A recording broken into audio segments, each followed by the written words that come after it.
Hello, everybody. Welcome to the Political Matrix. Just making sure to get everything set and ready. Got the rock fin up earlier than normal. That's always good. Let me switch back, put myself on mute for a minute, and get ready to start the show.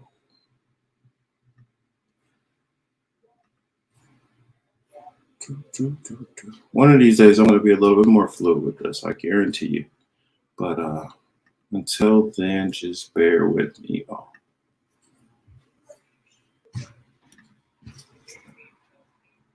Because you have a question. Really get down to understanding this political matrix. Out there, the stunt double. He walked out. He's got an oximeter on his back. I'm like, you gotta keep other. Marcus said on his other show. He was like, American politics is simply pro wrestling. He became afraid of everyone because people were reporting on each other.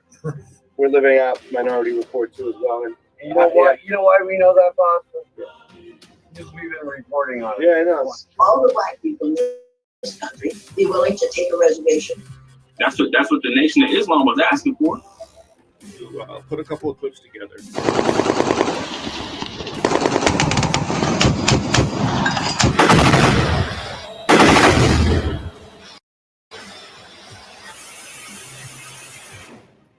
It's crazy to see how much Martin Luther King really began to look like, damn, man, Malcolm was fucking right. I mean, what is the elite's end game? There's this assumption that as a black commentator or black journalist that you're not informed. Relationships, that's a skill we have to learn.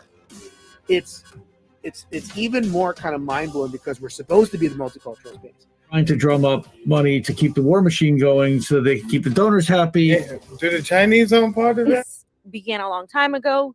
Ukraine has had a neo-Nazi problem for decades. Proof of sanction, am I right? I don't know if domcopters will do it, but something's got to be able to save the world. From the private industry here. Like I say, people come on here, they can say stuff they don't normally say on their own shows, which is fine. Oh, it's McDonald's. What do you do? Ooh. And their cholesterol is going to go down. Yeah, good. Look, we only exist because we have the biggest military, kid. And silencing a person like Julian Assange. Because it affects everybody. And today, last week, believe you me, because they know who you are. They watch. They got people that's going out there. They don't want you guys having the conversations that you're having on this show. Mm-hmm. So it affects the political matrix today.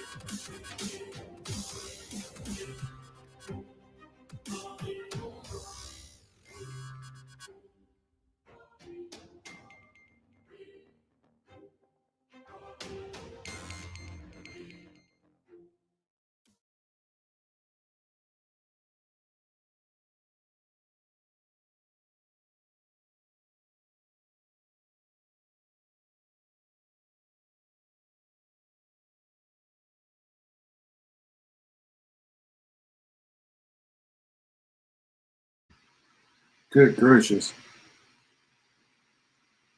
My screen will catch up with me. Sorry, having some technical difficulties. And I see Yipper says, what am I looking at? Well, you're looking at basically a culmination of a bunch of different stuff that it's in my for you or algorithm suggestions. I see Thomas is out there. I see Baba is in the building. Jira is with us tonight. It's always good. I see Choosy is here also. Good to see you all. Let me check over on the Rockfin side. See what we got over there. I see we got 5 over there watching so far. Welcome to everybody who's on the Rockfin side. Welcome to everybody who will be coming into the Rockfin side later. Tonight's show, interesting one that we have planned. Of course, you guys all know Kissinger. It turns 100 today.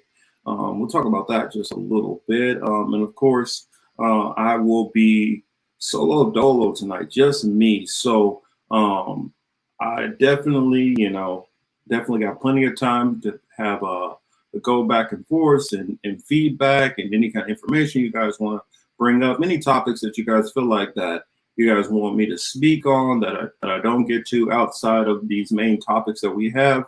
Of course, we got Kissinger. We got I put Kissinger, 100, Trump, DeSantis, and more.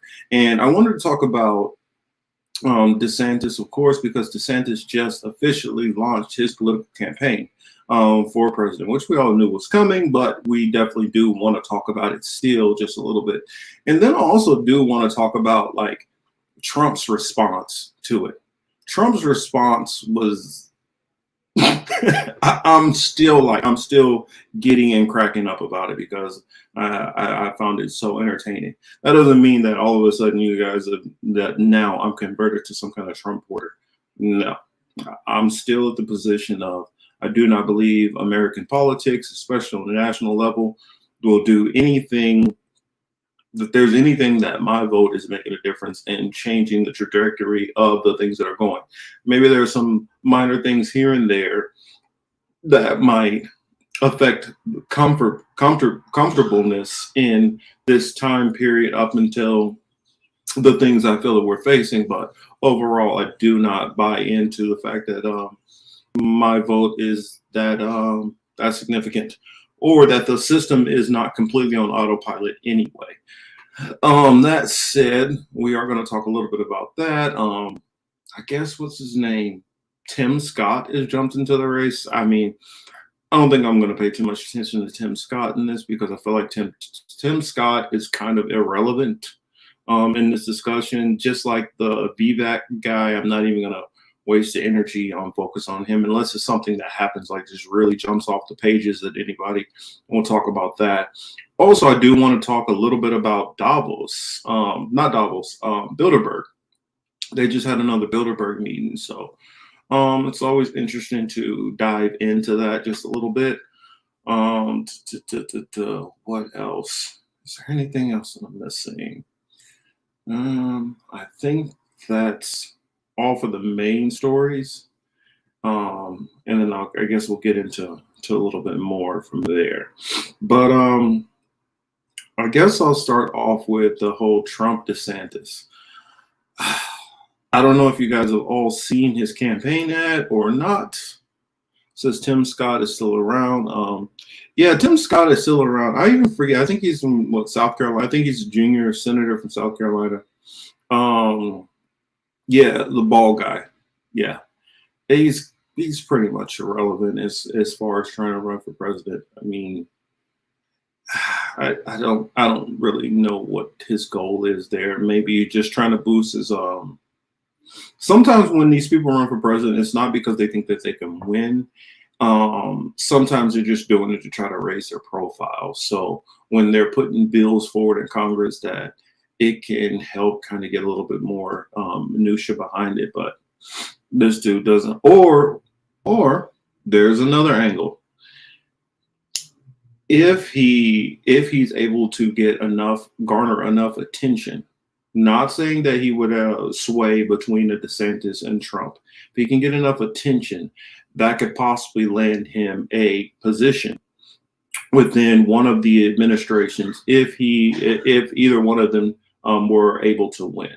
So if DeSantis or Trump gets in there, he's basically trying to throw his hat in there for some kind of position, maybe Secretary of State, National Security Advisor, whatever it may be, maybe even just ambassador. But that's typically the goal when you have some of these long shot candidates, which, I mean, for all intents and purposes, Tim Scott is more of a moderate Republican who's kind of in the ilk of a Jeb Bush. Somebody like Lindsey Graham would have a better time, would have a better chance running than he would, which I think that maybe they have to put people like him out there just so that they can try to say that they have some diversity going on in the Republican Party. I don't know. Or they can always have somebody like him to be able to say, see, we're not racist. We got one black guy over here. That's it. Hold on a second. Hold on one second.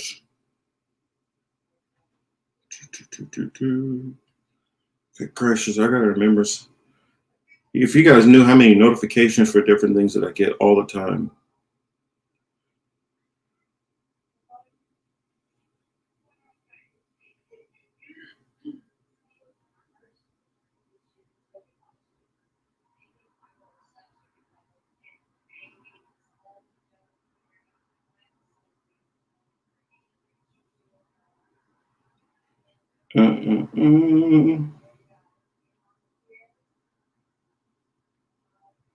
All right, yeah, sorry about that.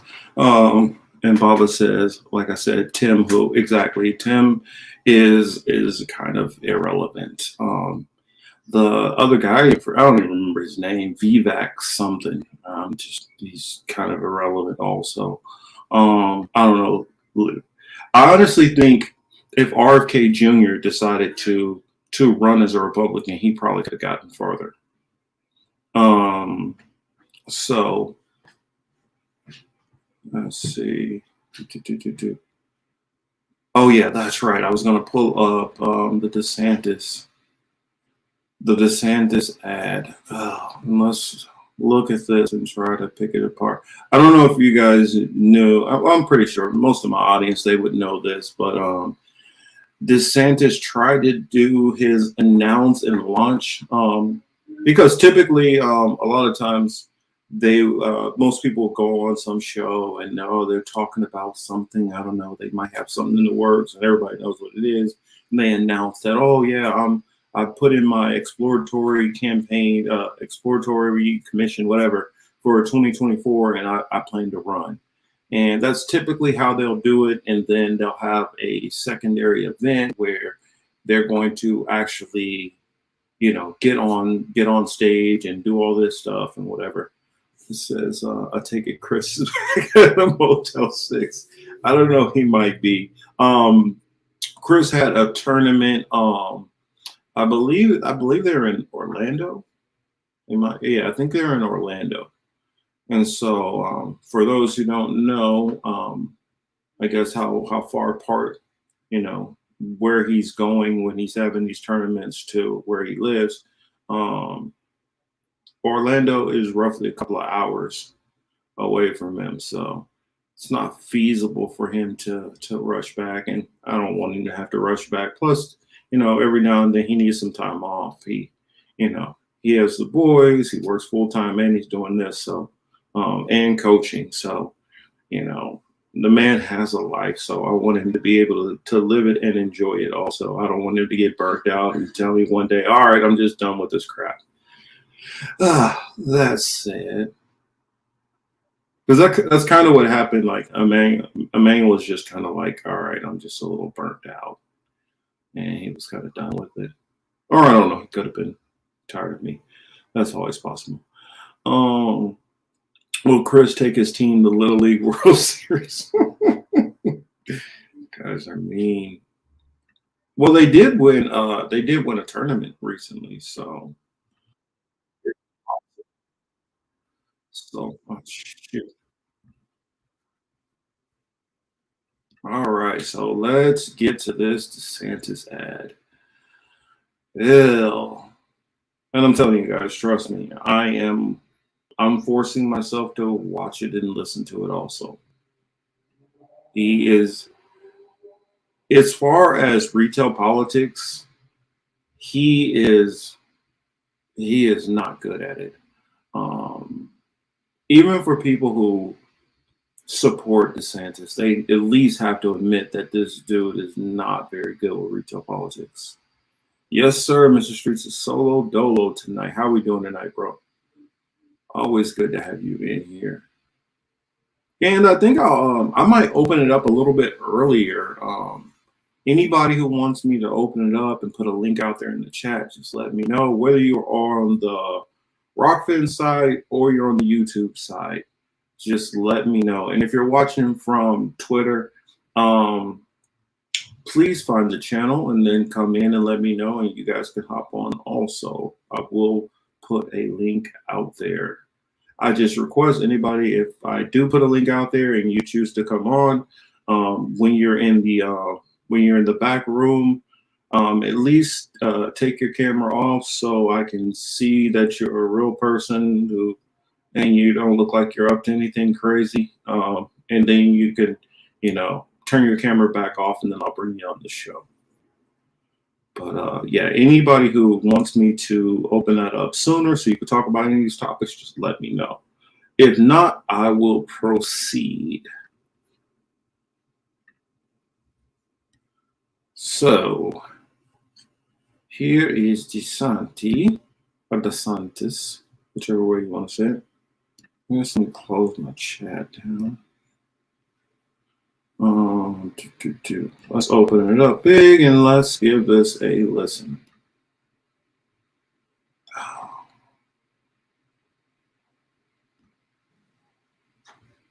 Well, I am running for president of the United States to lead our great American comeback.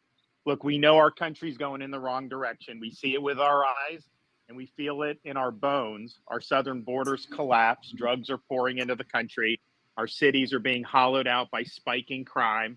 The federal government's making it harder for the average family to make ends meet and to attain and maintain a middle-class lifestyle. And our president, well, he lacks vigor, flounders in the face of our nation's challenges, and he takes his cues from the woke mob. I don't think it has to be this way. American decline is not inevitable. It is a choice, and we should choose a new direction, a path that will lead to American revitalization. We must restore sanity to our nation.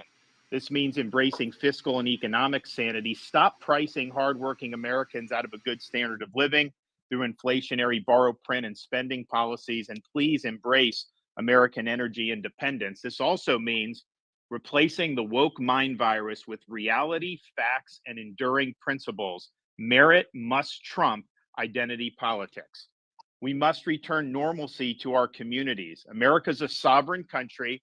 Our borders must be respected. We cannot have foreigners pouring into our country illegally by the millions. We cannot allow drug cartels to poison our population with fentanyl. Public deserves safe communities, and law and order must be maintained in American cities. We can't have inmates running the asylum, and we must reject attacks on the men and women of law enforcement. We also must reestablish integrity in our institutions. This includes the military. I'm proud to be a Navy veteran, an Iraq veteran, and I revere our services. But when revered institutions like those in our military are more concerned with matters not central to the mission, whether it's global warming or gender ideology and pronouns, morale declines and recruiting suffers. And you need to eliminate these distractions, and we need to get focused on the core mission. We also cannot have true constitutional government if the most significant issues are decided by the whims of unelected bureaucrats rather than the people's elected representatives. Reestablishing integrity in our institutions means we must reinvigorate our constitutional system by returning the government to its rightful owners, we the people. No social or economic transformation without representation. Truth needs to be our foundation. Common sense can no longer be an uncommon virtue. And in Florida, we proved it could be done.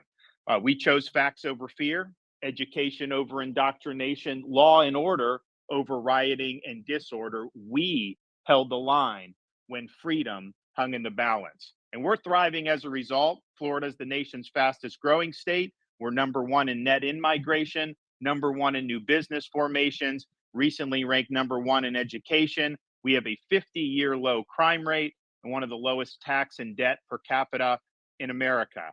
But we also understand governing is not entertainment. It's not about building a brand or virtue signaling. It is about delivering results. And our results in Florida have been second to none. We can and we must deliver big results for America.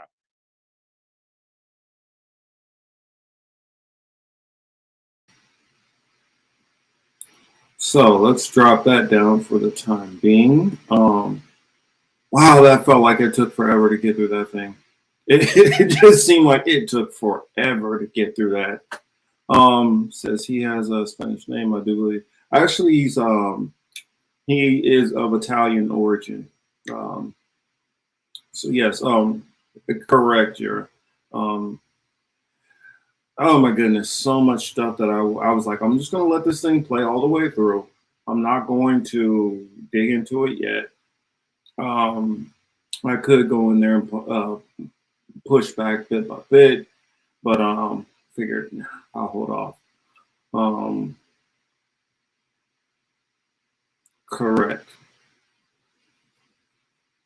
And it's kind of weird if you did the Italian translation, what that name means. It means of saints. It's like, oh, that's what your name is. Jeez, what a travesty. And I see Warren is in the building. What's up, Warren? Good to see you, brother. So that's his ad that was put out, and basically it sampled some of the stuff that he was saying in his Twitter Spaces, which actually crashed. So I think they went probably about 20 minutes before they ended up scrapping it. They were having a problem with the amount of people who were coming into it, so yeah, that's why they kind of have this relapsing theme. Baba, that's a great question. Is Elon his VP? I definitely wondered that, because I was wondering, why is Elon Musk all over this thing? Elon Musk is on this thing as if it's his running mate. And I wouldn't be surprised if that is part of his goal, that he would like to be the running mate. That would also make a lot of sense on why he brought Twitter, and why Twitter has turned into more of kind of a right-wing space. He said that he was going to clean up all the trolls and things like that, and it seemed like you cleaned up a lot of the trolls on the left, but you're letting the trolls on the right flourish. And I think I heard Matt Taibbi he said he's at the point, and I've always been at this point, but he says he's at the point where, and whenever if Twitter is always going to have an owner, it's always going to have a political lean or a bias. And it's pretty obvious Twitter has a, I would say center to right bias, but actually, if you look at what it's flooded with these days, I would say it's mostly just a right-wing bias. Are there people in the middle? Are there people leftists and some of the same people? Yes. But I can just tell alone in how many people who follow me, how much on one of my accounts, how much my follower count is dropping. And I know for a fact, most of those people were, when I first got onto Twitter, and they were some of the more vote blue no matter who, the anti-Trumpers.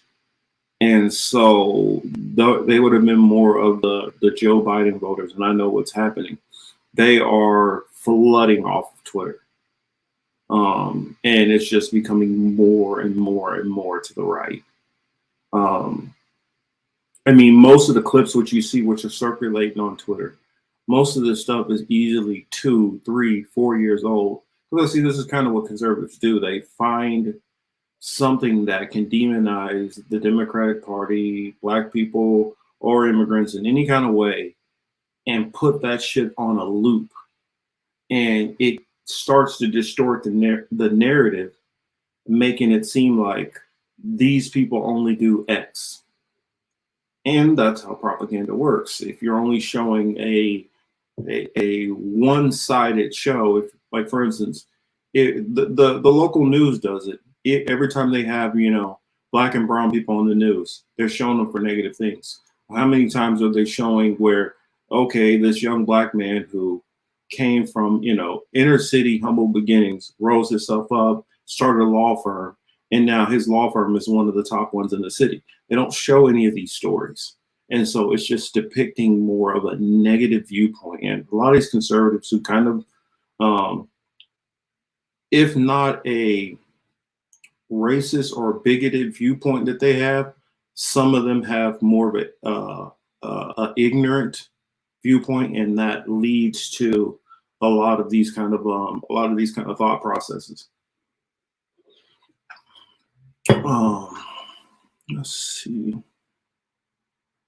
The Clear Eyes guy has more emotions than him. Vince Vaughn has more acting range than him. Yeah, DeSantis is just so, ugh, yeah. He's so stale. And Thomas, I think he said it up there ahead. He said that if he was in South America somewhere, that he would be a dictator. Well, I mean, he's already kind of pushing towards that. And I see that he's starting to have some of the same sycophant type supporters, which Trump has.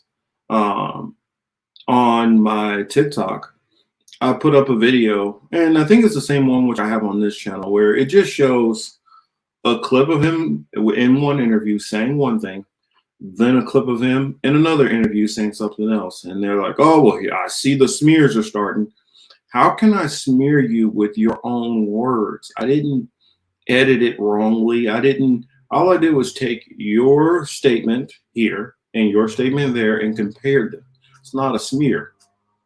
It is what it is. And you could say that you might feel that I am only showing a narrative that makes him look bad and not showing the supposed good that he's doing.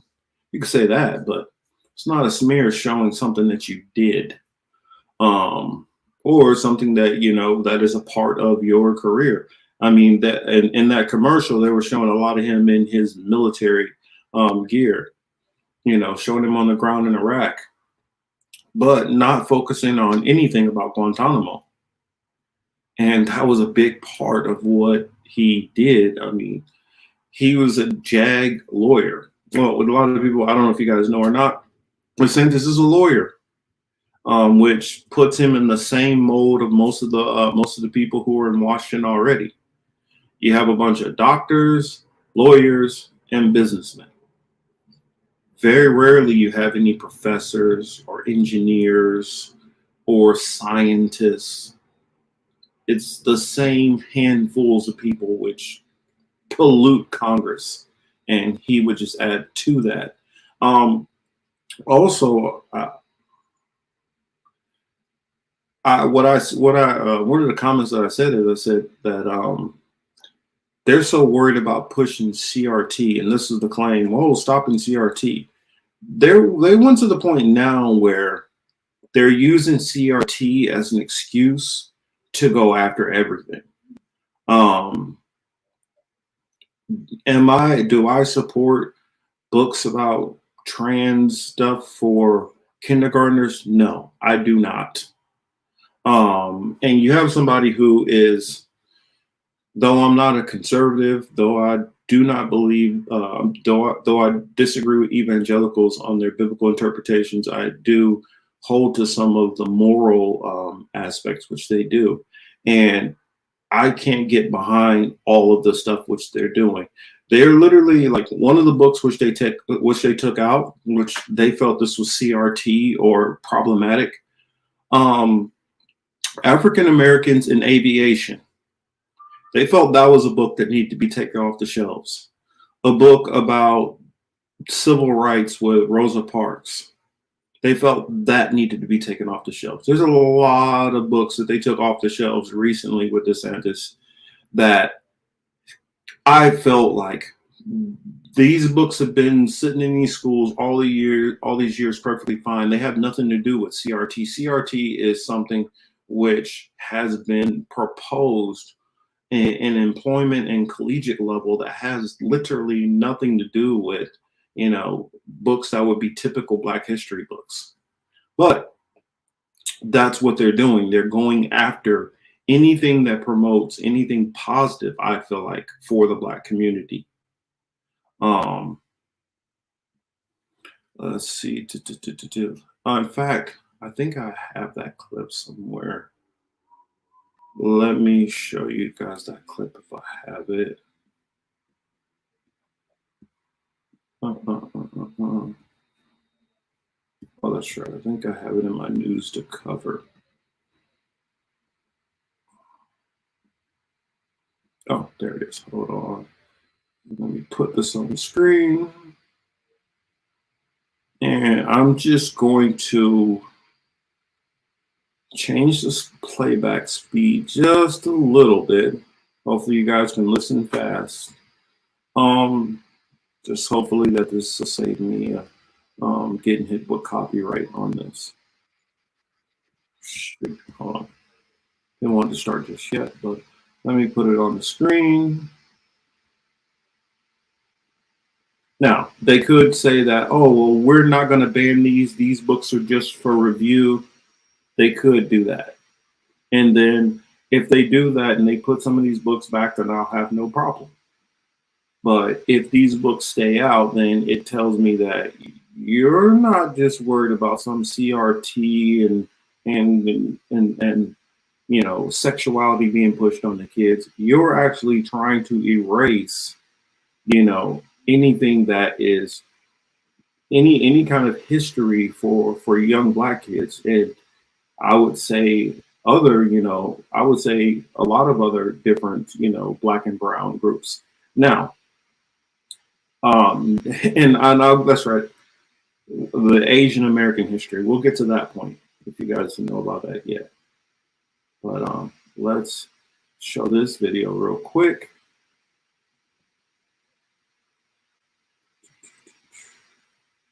Let's back it up a little.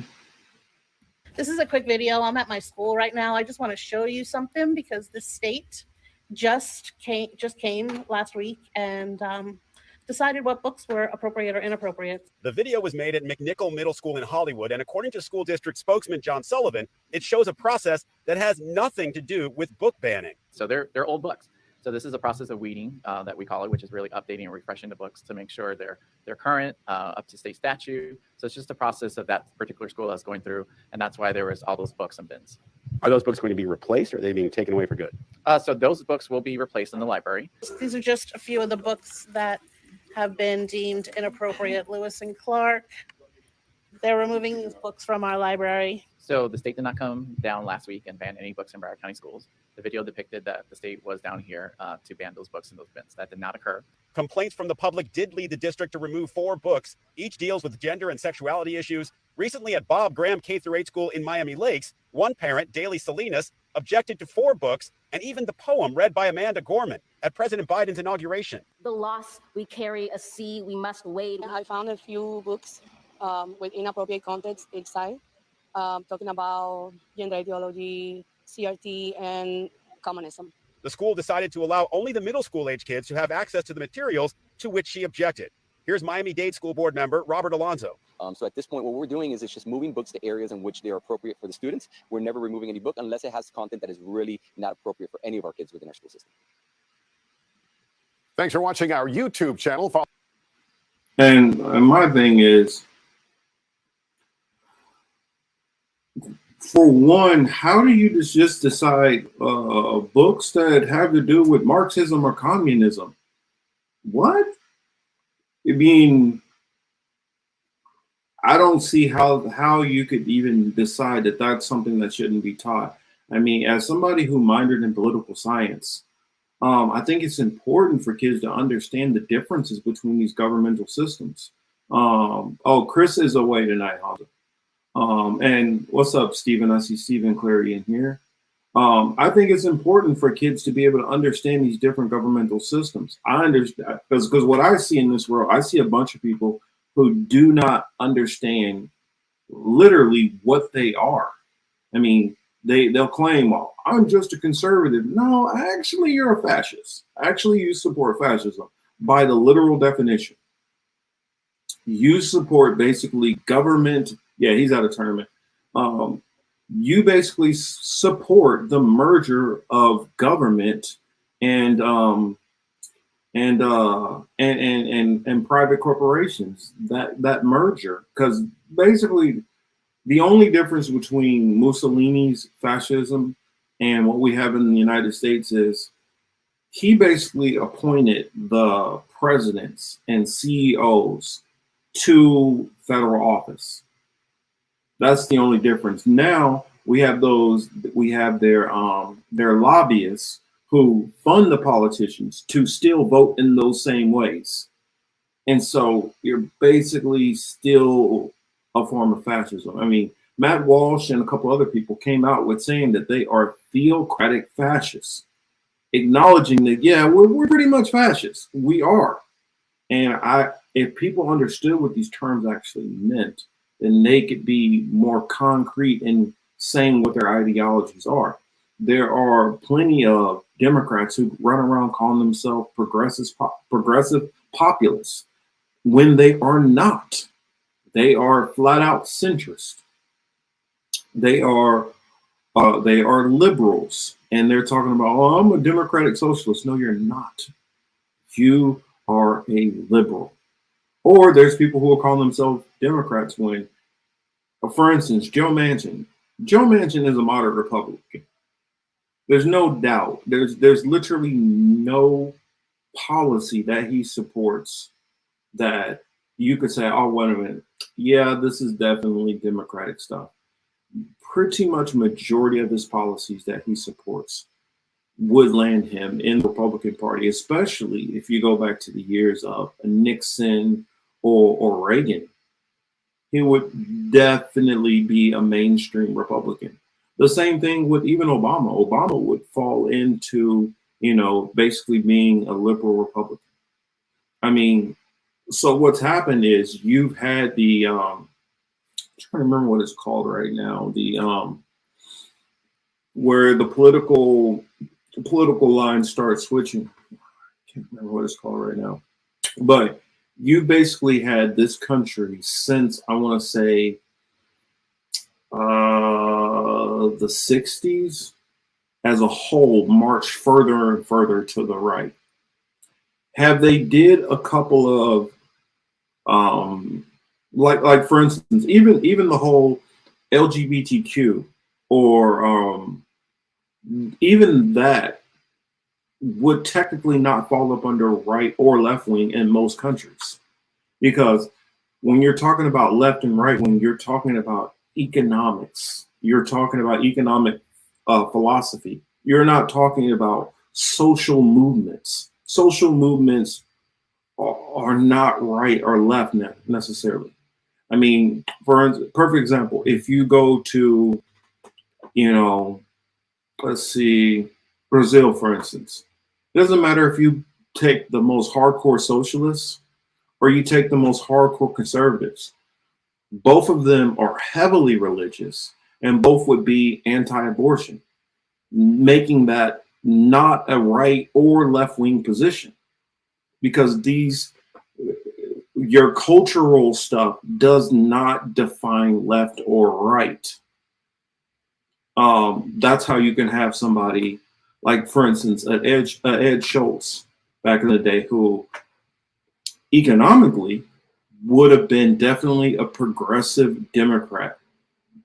But if you look at maybe how he viewed like Second Amendment and things like that, that would put him more closer to the right in America, even though in most states it wouldn't separate that way. But it's just, ending my long tangent and bringing it back around to what she was saying. When you take Marxism, the teaching of Marxism or communism or any of these things out of school, you lose track of understanding what these political ideologies are and how to recognize them if you just never talk about them. And so it's kind of like just stripping the name away from stuff without actually, getting, because you don't get rid of the ideology. You just get rid of people talking about them and knowing what they're called. In a sense, people are still going to have their views.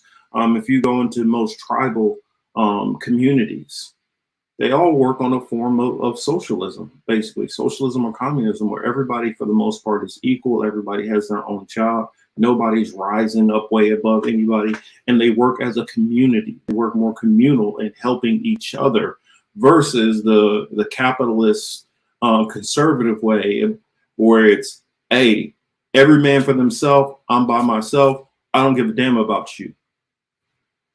So that's what I would say, my little spiel there, and I guarantee more than likely that woman is is of Cuban descent, and that's why she has this issue with it, because of the propaganda which she received, from the United States.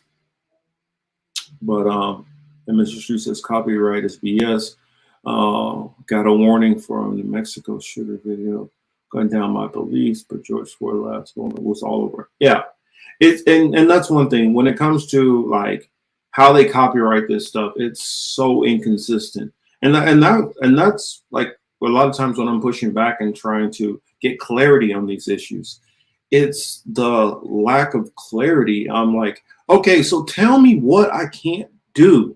If you tell me what I can't do, then I will make an effort to not do these things. If you tell me what I can't say, I'll make an effort to not say these things. I understand that we live in that YouTube is a private platform and you guys can guide it and lead it however you want to, no matter how, you know, how authoritarian you guys want to make it, no matter if you guys have more censorship than China. Okay, cool. I get it. That's what it is. Just give me some clear-cut rules. But they never are very clear. I'll have a video that I'll put up. I'll get a copyright strike, yank the video down, get a strike on it, and I'll watch 5 other channels put up the same exact content and nothing happens. So that's just how the cookie crumbles, Mr. Streets. There, it's when it comes to YouTube moderators, and it's extremely inconsistent. And it's just that they pick you and decide, I don't like that. Thomas says they are against real history lessons, empowering and overcoming content. This is a form of forced Western assimilation. Yes, this is a form of forced Western assimilation. Like Marcus said, they use trans topics to erase minorities from history. Yes, they're hanging everything on that. Oh, it's all about the trans stuff. Oh, it's because they tried to, and a couple of times they've been caught. I've seen videos where they're saying, well, look at what they're putting in the schools. And then when you look it up, the person is reading from a different book that's not actually the book that's in the school. And so there's a lot of people who are misrepresenting things and lying and forging things a little bit better, making things seem worse so that they can push in narratives and agendas. And there's no media, whether there's right or left, which pushes back to it. You said now they're arresting NOI imams. Oh, damn, that's messed up. That is messed up. I mean, and the crazy thing about it was, man, part of me really enjoyed like a lot of things about Florida and living in Florida, but because DeSantis is literally trying to, I honestly feel like he's creating problems where there's not even problems. I mean, he's creating so many straw men and trying to take what would be a purple state. You know, you got a little bit of blue, you got some red. It's going to go back and forth. They're trying to make this as hard right, you know, daughters of the Confederate type education as he can. I mean, for those who don't know it, that's something DeSantis used to actually teach pro-Confederate history. So this man's, and some people think, oh, well, he's just doing this because he's trying to outright Trump. He's not trying to outright Trump. On these cultural issues, he is far more to the right of Trump. I think that he does have a lot of, I don't know if I want to, I think that what's the best way to say this carefully? Let's just say he has problems with racial issues. And he's the type of guy where if he's arguing with a black guy after a few drinks, I will not be surprised if the N-word starts slipping out every 5 minutes. I would not be surprised. System is broken. There's only one way to fix it. Hey, it's gonna be. I see Mr. Cy Lawson is in the chat. How are we doing, sir? How did the team perform? Yes, it takes a village to raise a child. That is an African proverb, but it also goes back to tribal communities, even here in the Americas. The natives definitely did the same thing. And I feel like that's something which most so-called primitive societies, that's one thing which they understood. And these societies were not primitive. It's just that they focus more on the well-being of self and person and community and all of us as together rising, versus it just being about how which chief can amass the most into his own pocket by himself, which that's something which was more prevalent in Europe and in Asia. And I would say going into the Levant areas. But that was less so in the Americas and Africa. See, Cuz is in the building. What's up, Ladarius? How's the family doing? Jared said, "What makes that guy electable? I don't see a thing." Well, what he's doing, I honestly think what he's doing is he's trying to play to being possibly a VP pick. He's trying to make himself so indispensable that he feels like Trump will have to pull him as a VP pick. Also, since he's basically rigged the laws in the state of Florida, he can afford to basically run for no problem. He can run, and if he bombs out, he still keeps his governorship. He doesn't have to vacate office like most people would if they were doing this. So we won both games today. Have 2 more tomorrow. If we win, oh shoot, you get the chip. That's nice. Get the championship. Oh, speaking of chip, make sure you guys remind me to talk about Elon Musk later. Definitely need to talk about that. But that's what's up. JBX Clips, what's up? Glad to have you in here. I'm doing good. Hey, dang, I had to make sure to give you a call later. Something I wanted to ask you. I'm talking to my cousin, by the way. But yeah, Ladarius, make sure to remind me. I need to call you later, or probably tomorrow if you're not busy. Let me know if you're not busy. I'll hit you up tomorrow. Oh shoot, let me hop over to the Rock Fins and see what's going on over here. Carpathian 9 says, I don't think Elon was in the ad.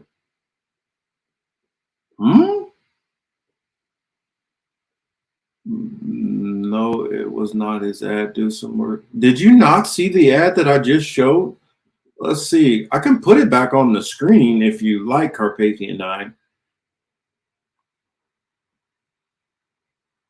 What are you seeing? Hemp car. What's that? Person having Elon in it.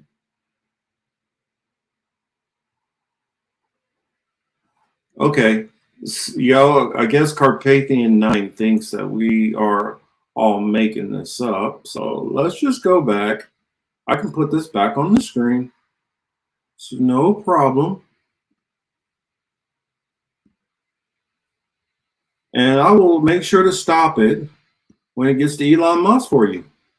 Well, I am running for president of the United States to lead our great American comeback.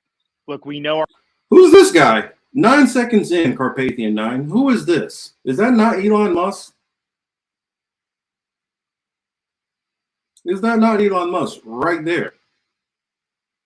9 seconds into the ad. Our country's going in the wrong direction. We see it with our eyes. Is that not Elon Musk again at 12 seconds? And we feel it in our bones. Our southern borders collapse. Is that not Elon Musk again with a flamethrower? Drugs are pouring into the country.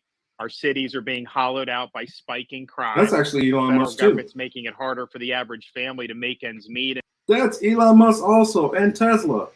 Carpathian 9. What are you talking about?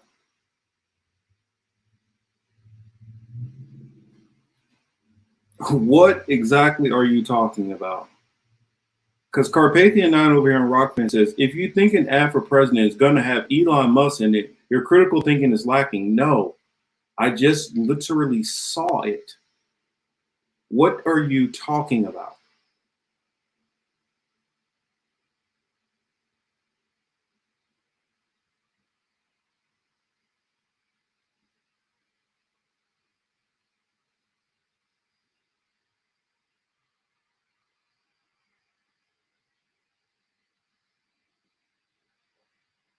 let's show. And what is this ad from?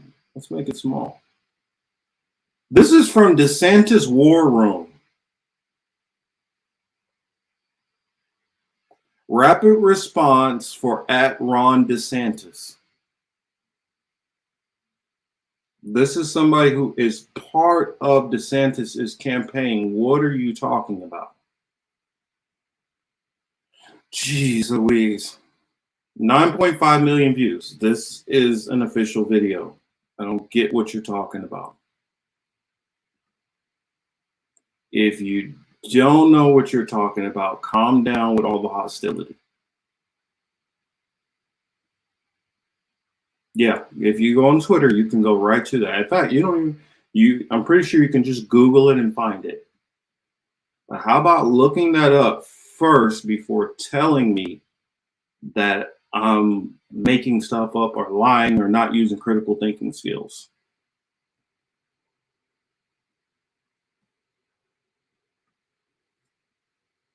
Jeez Louise. Yeah, let me drop that back down.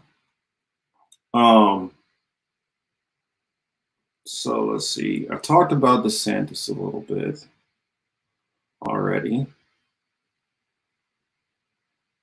And let's pull up.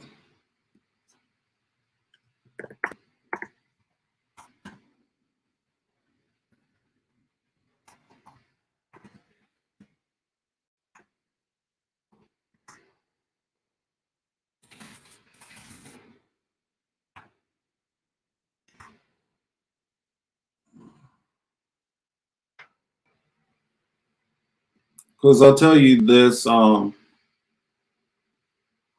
it was, whoever that Carpathian 9 person is, if you like DeSantis, like him. I don't give a fuck. I don't like DeSantis. I don't like Trump. I don't like Biden. So I'm being a fair arbiter here. There's no reason for me to make up jack about any of them. I'm not going to vote for none of them any damn way. So it doesn't really matter. I wouldn't need to make up some kind of smears. But yeah. Let's see how back over. Someone should have told Elon to keep religion, politics, and gender views away from his fans. That's what his base is full of. When DeSantis was on the whole, when he was pushing back against a lot of the COVID stuff, I was with that. But and there's a couple other things which Chris has told me about that DeSantis was doing at the time early on that I was like, okay, I'm cool with that. But when he turned into this culture warrior BS, this is when this dude was like, all right, this dude can go somewhere. No, I mean, that might appeal to some people, and people like that might feel like that's the most important thing that needs to be done to fight culture wars. But the rest of the country, there's a lot of things that are on our plate that are higher priority than fighting culture war bullshit. Let me get back to finding Trump. Where was it? Oh yeah, there we go. Let me find the right parts real quick. Oh, I could change that. Let's go back to.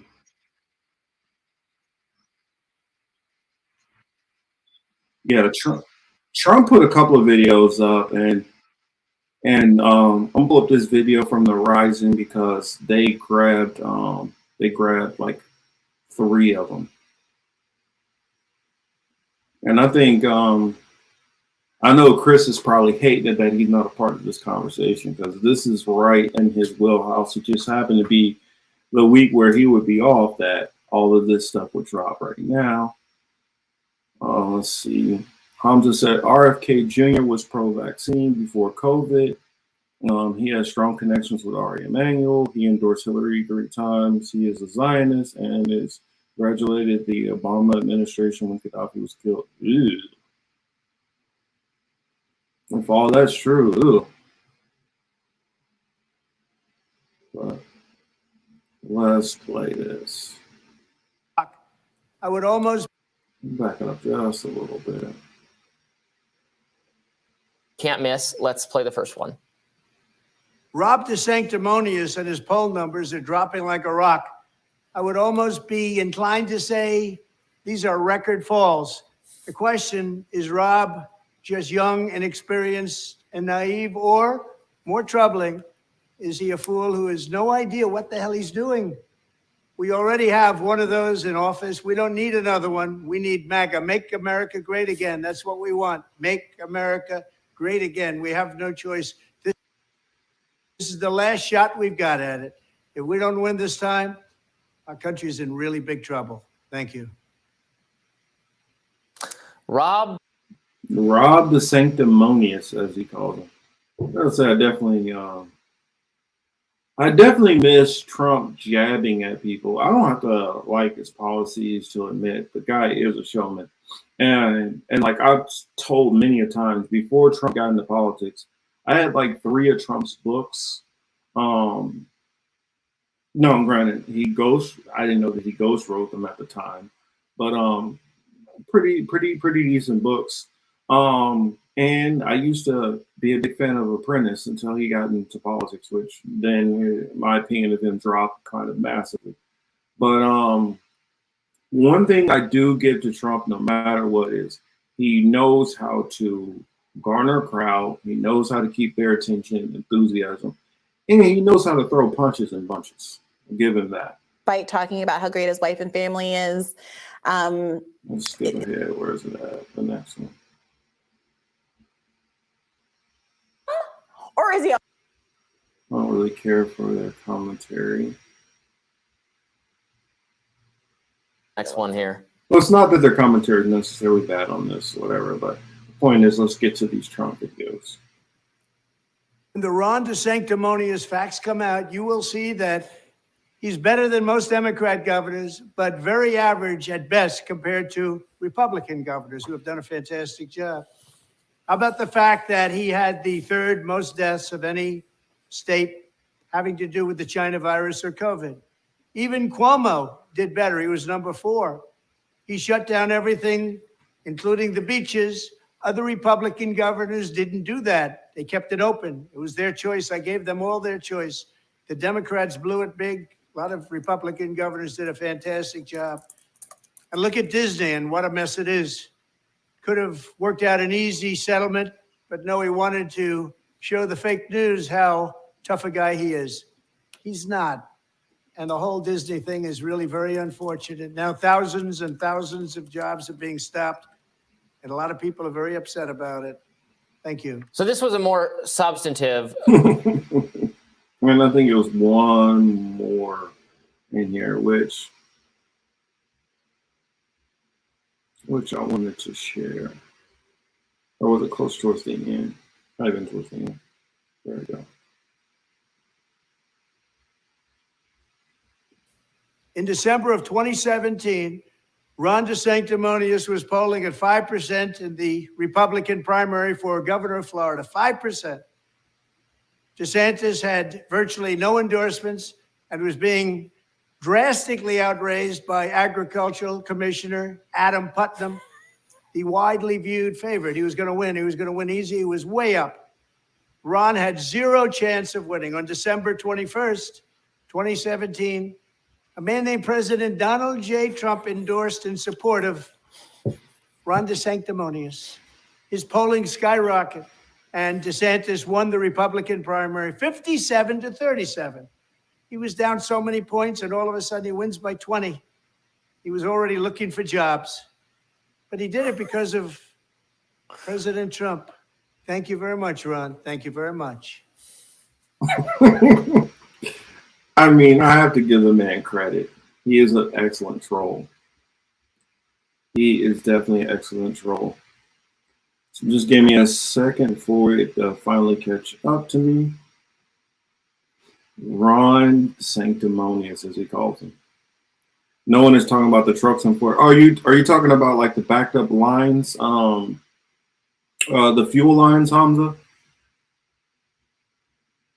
Is that what you're talking about when you said the trucks? Or are you talking about the trucks which are boycotting Florida? A lot of the Latino truckers who are boycotting Florida. I mean, let me know, sir, which one are you talking about? Because I have heard about both.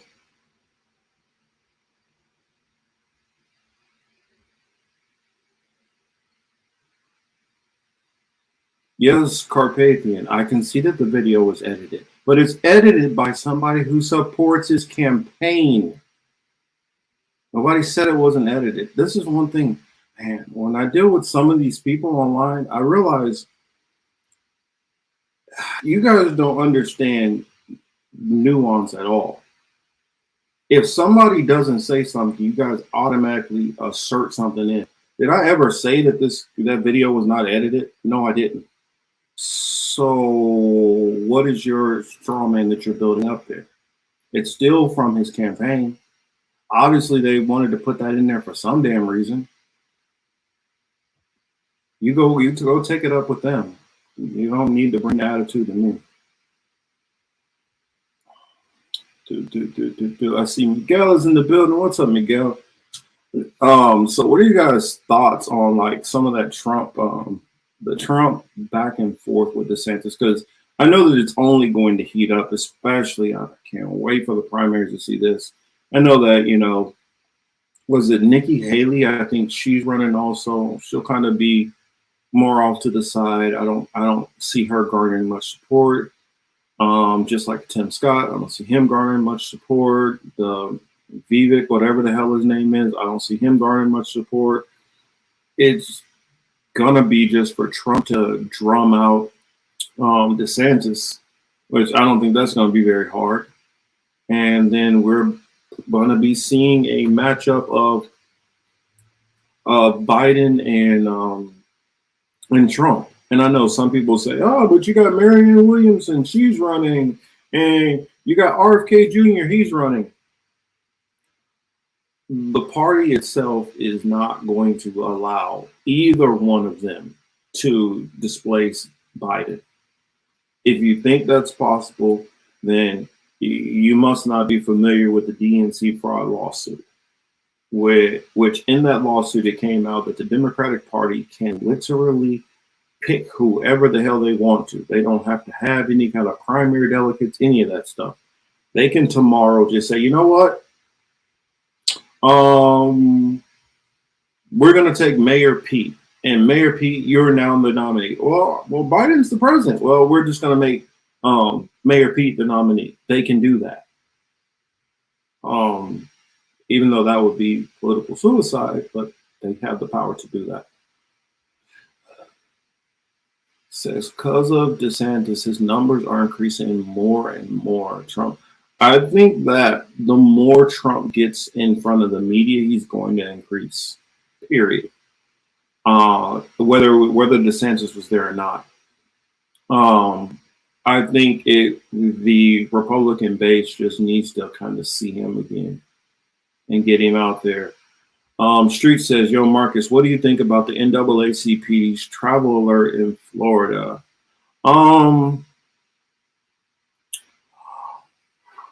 I think that it's kind of a little propaganda. Florida, living in Florida for, you know, over a decade, and Chris lives in Florida now. You've always had race issues, especially for Black people in Florida. That's nothing new. Could they be more heightened right now? Possibly, but I don't think so. I don't think that anything that he's doing, well, I'm not going to say anything that he's doing is not flaring things up more. I definitely believe he's flaring things up more, because if people believe that you have a governor who is kind of like dog whistling things to you, yeah, possibly. You said especially in North Florida. Well, I lived in North Florida, and I've talked to some people who say that they want to get the hell out of Florida. And I'm talking about melanated people. They're saying they looking to, if they can, get up out of Florida. For one, it's getting more expensive to live in Florida. I know that a lot of rent and mortgages and housing and all that stuff is going up in Florida. And I do know that wages are not really increasing in Florida. Even when DeSantis brought up that Florida is one of the top places people are moving to, yeah, because it's Florida. People have constantly been moving down to Florida for God knows how long, and it's always been in one of the top places people move to. I mean, California, Texas, New York, and Florida are like the 4 biggest states. That's where everybody typically moves to, one of those 4.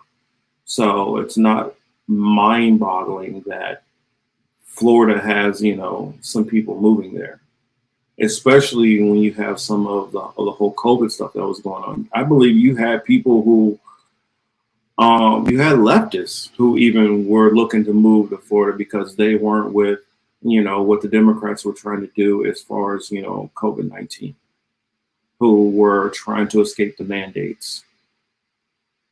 But that one thing alone, I think that now that there's no longer a pandemic, now that most of these mandates have went away, I don't really see any extra real incentive unless you're somebody who is a culture warrior to move out there.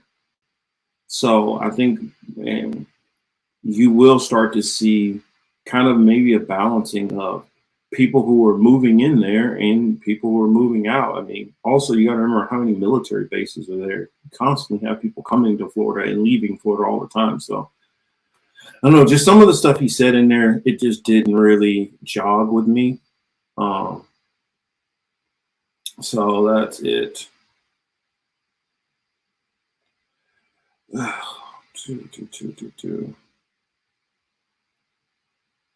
You said troll gets baseball bats to the face. Yeah, it'd be nice if you could do that, Himkara. Dang, missed a lot. I don't follow elections ever, and elections raised Carl Heist to 40-60 President and Biden.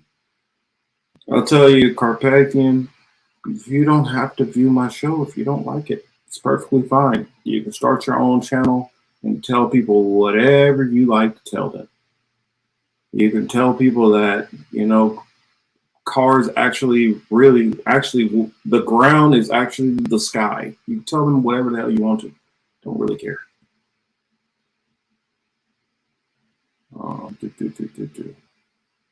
It says, I was in Florida 4 months ago. I talked to many Europeans that said we shifted to Florida because it's cheaper and Europe is getting poor and prices are increasing too much there. That is true. And a lot of that's having to do with Biden and what he's doing as far as all these sanctions. It is making it harder for some people in Europe. But I've also been hearing a lot of different Europeans have been moving to the African continent and more to the Caribbean. You're hearing a lot of that. But I haven't been back to Florida recently, which I'll probably be going to Florida sometime maybe in the next, couple of months. So I'll be able to give you guys my take on it. I mean, I still talk to people in Florida, still know plenty of people in Florida. Living there for off and on about 12, 13 years. So I'll be able to check it out when I get back over that way. So I did Trump, DeSantis. Oh yeah, let me pull up one other thing.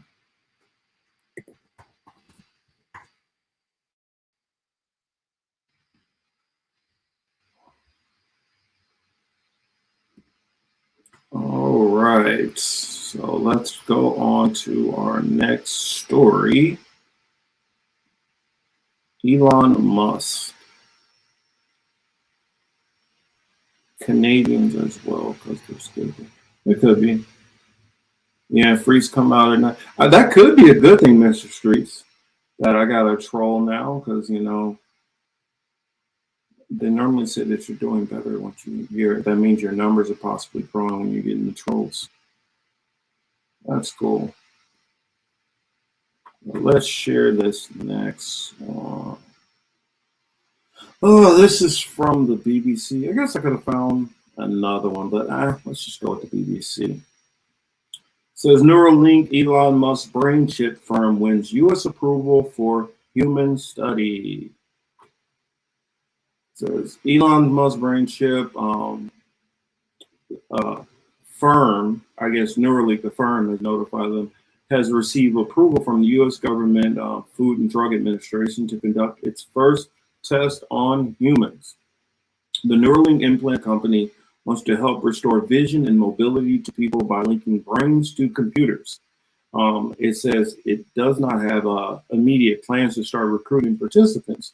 Mr. Musk's previous ambitions to begin tests came to nothing. I do know that he was saying so. It's kind of weird that, okay, now they're getting the approval for this. Not that long ago, he was talking about that people should kind of slow up on some of this AI talk. But it's kind of interesting that now they're doing the whole, the Neuralink is just got approved. The FDA said it acknowledged Neuralink's announcement. An earlier bid by Neuralink to win FDA approval was rejected on safety grounds, according to a report in March by the Reuters news agency that cited multiple current and former employees. For those who don't know, what is Neuralink? Neuralink hopes to use its microchips to treat conditions such as paralysis and blindness, and to help certain disabled people use computers and mobile technology. The chips, which have been tested in monkeys, and I believe it was pigs also that I saw when we reported on it, are designed to interpret signals produced in the brain and relay information to devices via Bluetooth. Experts have cautioned that Neuralink's brain implants will require extensive testing to overcome technical and ethical challenges if they are to become widely available. Mr. Musk has previously suggested that the proposed technology could help ease concerns about humans being replaced by AI. I don't really understand that, because from that video that we saw that was by Neuralink, they show that they actually have the ability to control those. Now, I don't know how that will work in application after a person has been released with this brain chip. Do they still have control over them? Is that going to be something that's separated? Or if it's only they have to be plugged up to like a diagnostic system? Kind of curious, you guys' thoughts on it. You guys can definitely check out the rest of that article. It's Neuralink, Elon Musk brain chip firm wins U.S. approval by human study. So I know for me that's a hefty hell of a fuck no. But I don't know. What are your thoughts on Elon Musk and the brain chip thing? So I guess I'm missing something.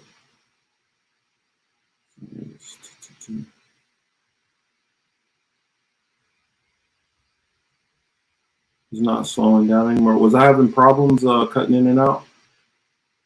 Just did a video on this. Check it out later when you get the time. Oh, please, Streets, please send it to me, sir. And I see Myra's mom in here. Sorry, I didn't say what's up to you earlier. And Chris H.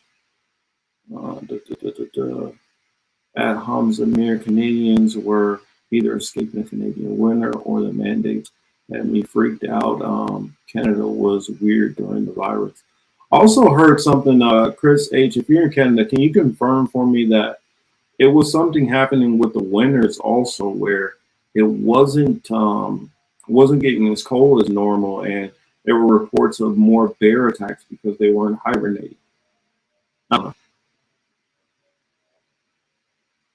Says they can't slow up. China will beat them if we slow up. That's interesting. Yeah, it doesn't seem like he's slowing down at all, and that could be a big reason behind it, because China is not slowing down on it. I remember years back when I saw China working on the exoskeleton suits, that I could tell that this was only going to keep going, and then all of a sudden you see the U.S. trying to speed up and catch up. Miguel says, I had a conversation yesterday with an AI consumer service representative. Ooh, that's weird. Cal took all the names. I mean, Debo. Wasn't the neural link killing monkeys when tested on them? Great that you brought that up. Great that you brought that up, indeed, because there is actually an ongoing investigation about this.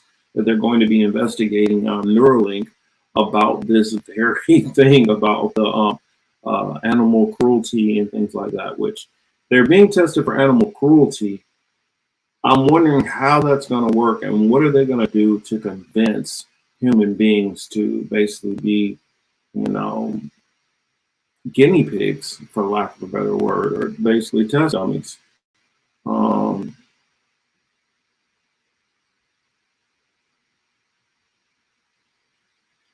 Let's see. Whitney Webb said on Redacted, Epstein did tests on kids with autism or something, like chipping their brains, I think. Ooh, actually, let me open that so I can have that handy.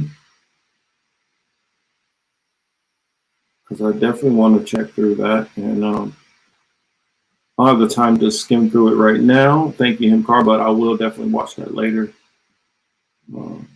Man, my computer has been really slowed up tonight for some reason. Eating pieces of chocolate with robotic arm. Just using their mind. Yes, I do remember seeing that. Using Neuralink, I think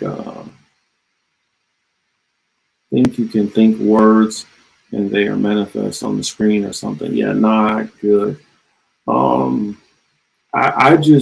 I think hooking your consciousness up to these computers, which are ultimately going to be controlled by somebody.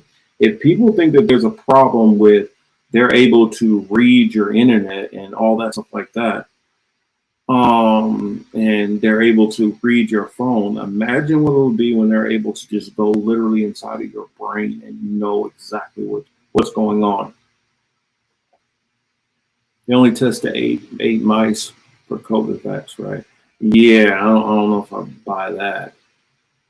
Chris H says, at the political matrix, the winter in Canada has been long. It's only warming up now. Okay, cool. Haven't heard about bear attacks, but living here, you don't really know in detail what's up on in the province next door to you. I think I was hearing that more in the Calgary area. I think I have to double check and look, but I could be wrong or remembering a year before, which has nothing to do with that. Could be wrong. Also watch PBD podcast with Whitney Webb. It's the first time I ever seen her weep. I feel her in that weep. I know she just recently did an interview on The Blaze that I saw floating around, which I have to check out. I've only seen a couple of little clips from it. If they can download stuff into the brain, they can extract stuff out of the brain with Neuralink. That's a good point. That's a really good point. Let's see. I'll have to come and grab that link later on my phone, because I'm not able to click it here. I don't know. It's like the stuff that's in the chat on the YouTube side. I can't click any of it on the YouTube side. And it's kind of interesting, the whole AI thing, because it ties into another story. Let's minimize this one and bring up the next. Do I really need to play that whole one? Yeah, let's just pull that up.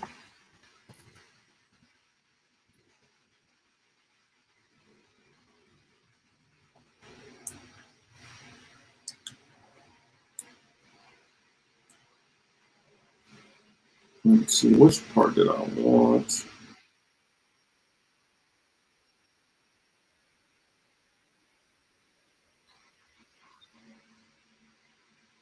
So let's put this on the screen.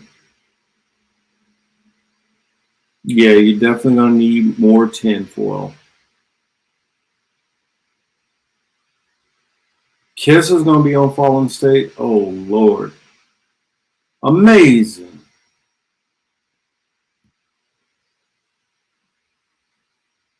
So let's put this on here.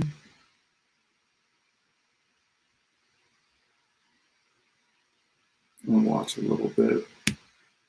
Took place this past week saw the gathering of some of the world's most powerful figures to discuss political, financial, technological, and business matters. Here to tell us more about what might have gone down at the three-day summit is the editor of The Gray Zone, Max Blumenthal. Welcome back to Rising, Max. Good to be back. Now, Max, for those of us who might not be as familiar with this conference, it is relatively, secretive, low-key, off the record. Can you tell us about the origin of it and also who attends these things? Well, this conference is really a forum for the transatlantic elite and for maintaining U.S. dominance over the European continent. It was founded in 1954 at a period of anxiety in Europe about the resurgence of communism, anti-Americanism, and the oldest attendee there, who's been going since 1957 and who is there this year, is Henry Kissinger. So that should tell you a lot. It's low key because the location is always kept secret. It's up to independent, scrappy journalists to find the location. And it was a Portuguese journalist, I think his name is Henrique Carvalho, who's written a book about Bilderberg, who found this year's location, which was at Pestana Palace, a very ritzy location in Lisbon. And only about 4 reporters were outside, which really tells you a lot about the Western international correspondents who actually attended this meeting. You had the editor-in-chief of The Economist. You had the chief foreign policy correspondent for Financial Times, Gideon Rachman, inside the building with 3 current prime ministers, several former heads of state in Europe, the EU commissioner, the NATO Secretary General Jens Stoltenberg, a who's who of big oil chieftains, the 21st richest man in America, Ken Griffin, the vulture capitalist, and AI barons, Sam Altman, Eric Schmidt, Peter Thiel. And these journalists have sworn to an oath of secrecy, to Chatham House rules, to keep completely off the record what took place inside. And what takes place inside these meetings is extremely momentous. I mean, consider the fact that you've had Sanna Marin, the Finnish prime minister, a young figure who's a pet project of the World Economic Forum and all these powerful interests. And she was in the room with Jens Stoltenberg, the head of NATO, last year, and then subsequently applies for NATO membership.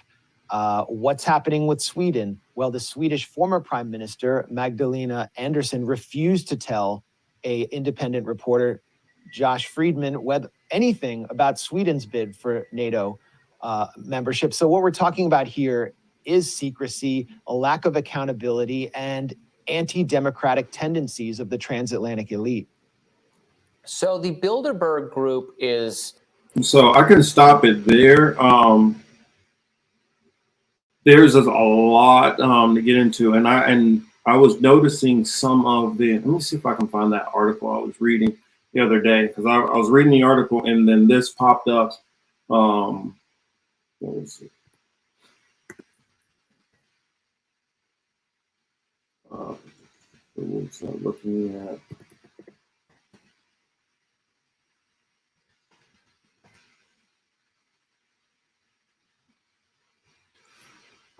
Is that the right one? Oh, there it is. So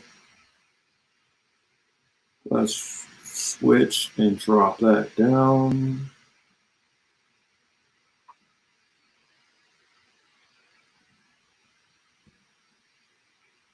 It's funny you would say Sam Altman, because he's one of the first people you see on this list. Where's that? Oh yeah. Oh, that's right. I want to show that one too before I go to the list. Of course, you guys know how they do it over there at Bilderberg. Here's somebody who was on the ground just like Max was last year. And of course, check out this nice little response. To pick up the Bilderberg members.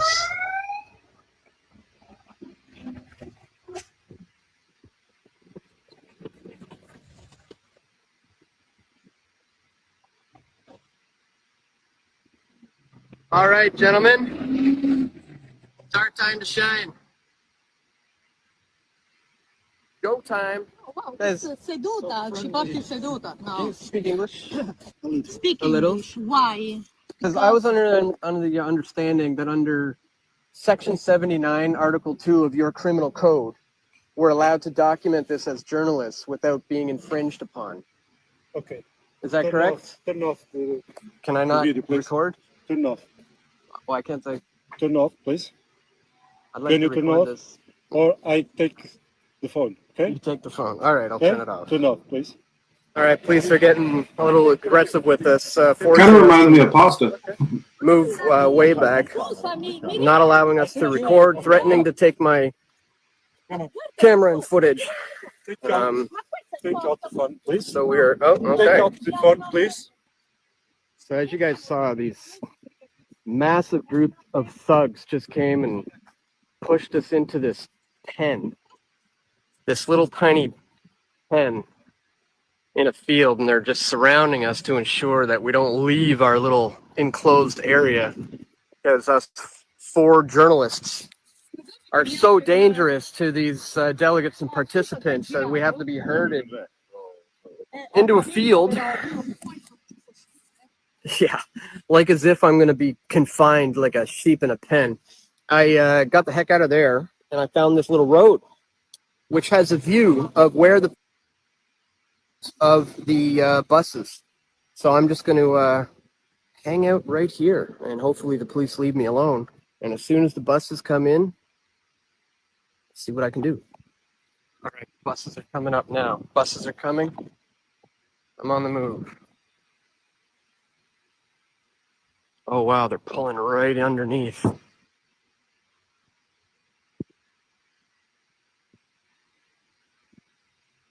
Actually, I got a pretty decent shot from here.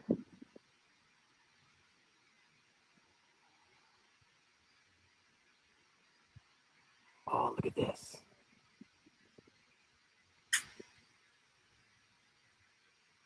Okay. Who do we have? This is a whole busload of Bilderberg members getting off at this museum in the location for their dinner. Wish I had a better zoom right now.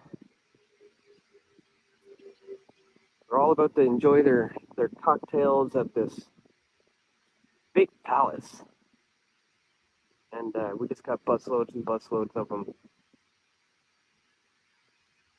Thought that this police officer was going to give me some issues, but he's being totally fine.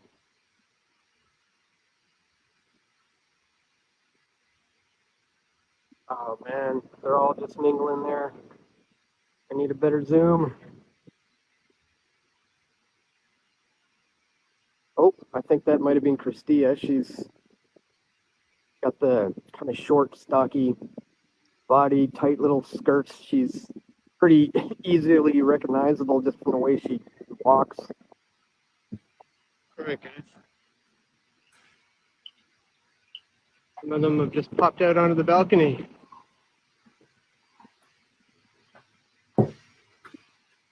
Schmoozing in this massive palace.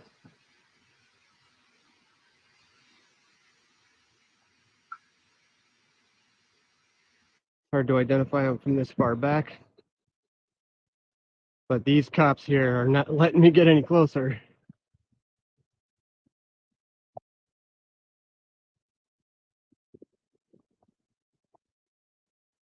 Royalty, prime ministers,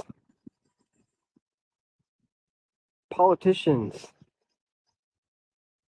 general policymakers,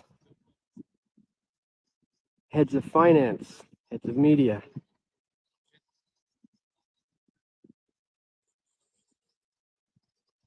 all up there right now meeting. And the deputy prime minister doesn't even have this listed on her itinerary. But there she is, somewhere in there. You know, there is an inner circle within the inner circle, if you will, of Bilderberg. And sure, this is pure speculation, but I believe that it is these moments when they're schmoozing like this, where someone like a Kissinger or someone of that nature may pull someone off to the side in a private little bar area and maybe pitch some new position or new idea to them and feel them out. See if they're really willing to go along with the agenda, because to a great extent, these guys are like recruiters, like talent scouts almost, to try to find the next up and coming tyrants who can be controlled.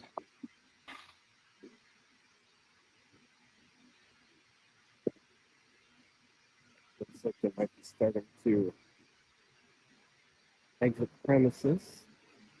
Yeah, we got a number of them walking out now, making their way to their bus like a bunch of school children.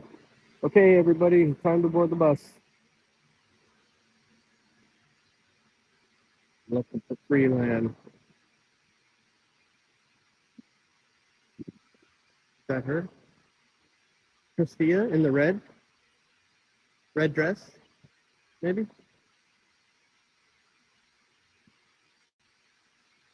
Behind some people now?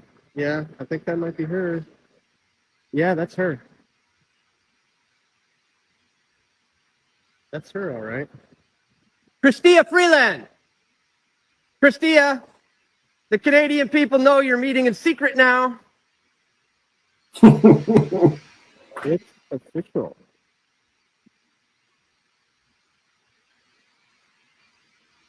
The Deputy Prime Minister of Canada just boarded that bus with a bunch of what she once called in her paper the plutocracy hereditary elite class that she is now a proud member of. Yep. So this is what's going down with these people. I wanted to show that one first because so he can call out a couple of those names, and then I was going to put this list on the screen. This is the article that I was reading. If I can find where I just put that. Where is it? Where's that?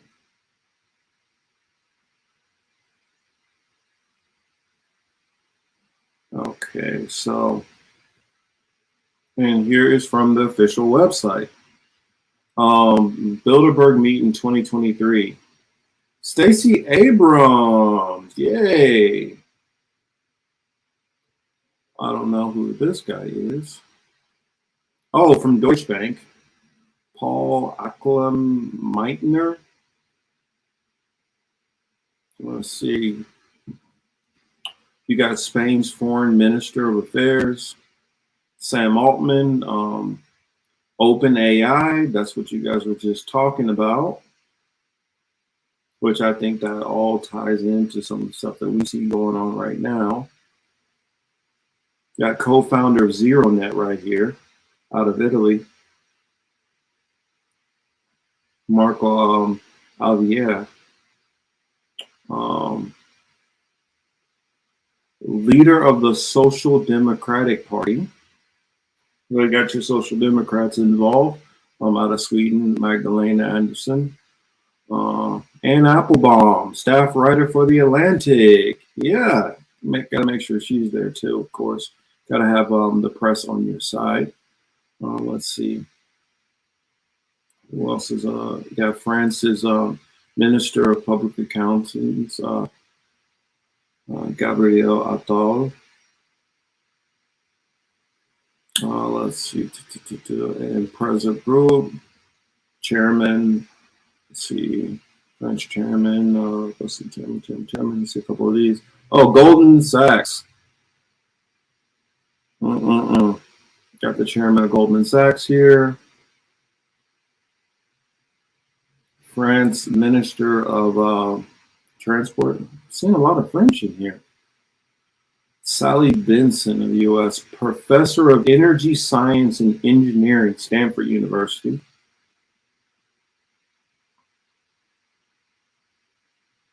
Let's see, I won't read all of them, but let's just go down to some key names. Oh, our friend here, Albert Bola, chairman and CEO of Pfizer.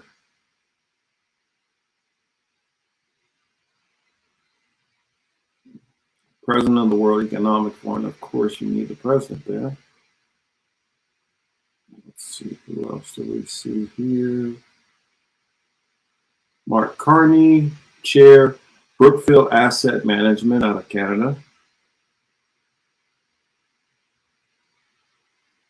Got Turkish president of Ankara Policy Center. This is a long list. Former director of National Economic Council, Brian Deese. Jen Easterly from the U.S., Director, Cybersecurity and Infrastructure Security Agency. So we're checking off all the boxes. You're seeing government officials, we're seeing a lot of tech people, and we're seeing money. Interesting. And then Bernard Imi, Director General for External Security, Minister of the Armed Forces from France. Yeah, Giuliano Di Empoli, political scientist and writer from Italy. Got a couple more CEOs, different companies. You got Spain, Norway, Milbank Family Senior Fellow, Stanford University, U.S. Niall Ferguson.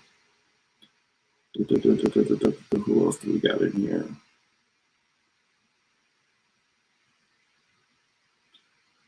Kenneth Griffin, founder of CEO of Citadel.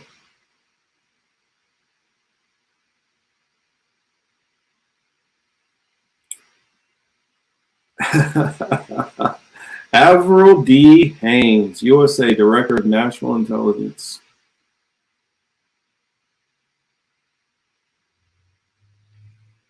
Man, there's so many people on this list. Alex Karp, CEO of Palantir Technology. Gary Kasparov, Chairman, New Democracy Initiative. And of course, Henry Kissinger would have to be there. Let's see. Senior Fellow of Hoover Institution.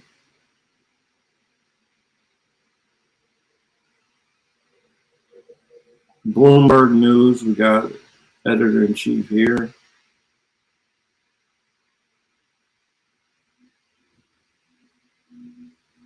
Yeah, I mean, but you guys can definitely look up this list. It is now public since it's happened. Since they normally release who's there. Eric Schmidt, former CEO and chair of Google. Interesting people here. Peter Thiel, of course. Man. Ashley Tellis, Tata Chair for Strategy Affairs, Carnegie Endowment.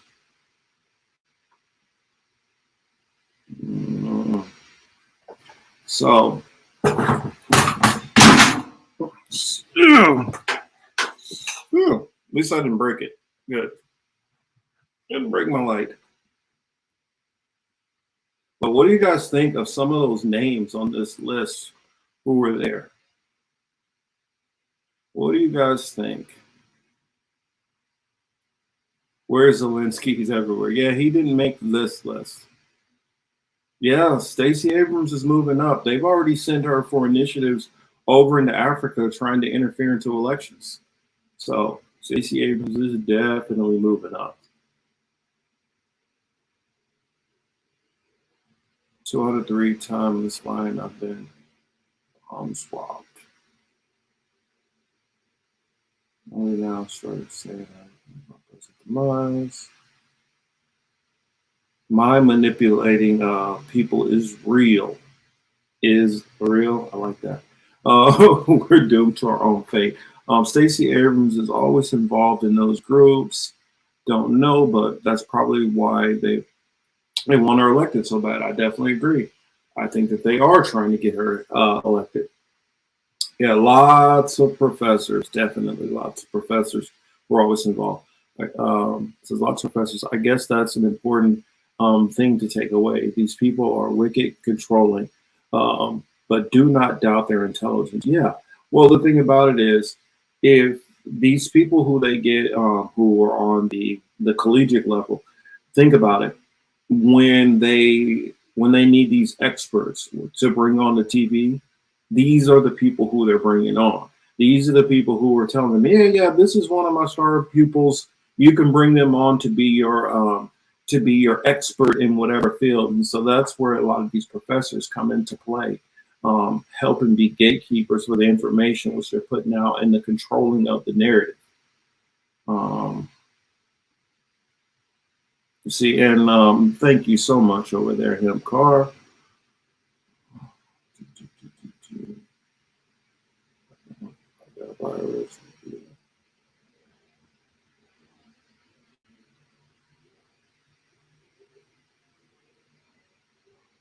Okay, but since it brought up a name that we definitely shouldn't overlook, Mr. Kissinger. And I don't know how much, I don't know. I guess we can stop a little bit on this. I have to give them credit. And I've had to start of late forcing myself to listen to outlets that I completely stopped listening to, because maybe 80% of what they might put out might be nonsense, it does not mean that there's 20% in there where they're on point on something. Or some of these people who will put out certain information. What it is basically we have to be able to scan all these different things. And from scanning through this and that, we have to be able to then discern what information that we need to take from. Actually, hold on a second. Let me stand up, readjust my chair. I feel like I'm sitting super low.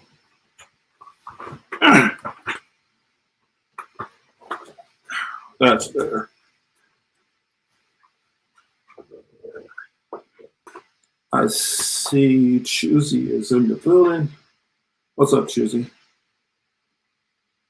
Yeah, I think it's kind of crazy to me how just recently alone, the different people we lost.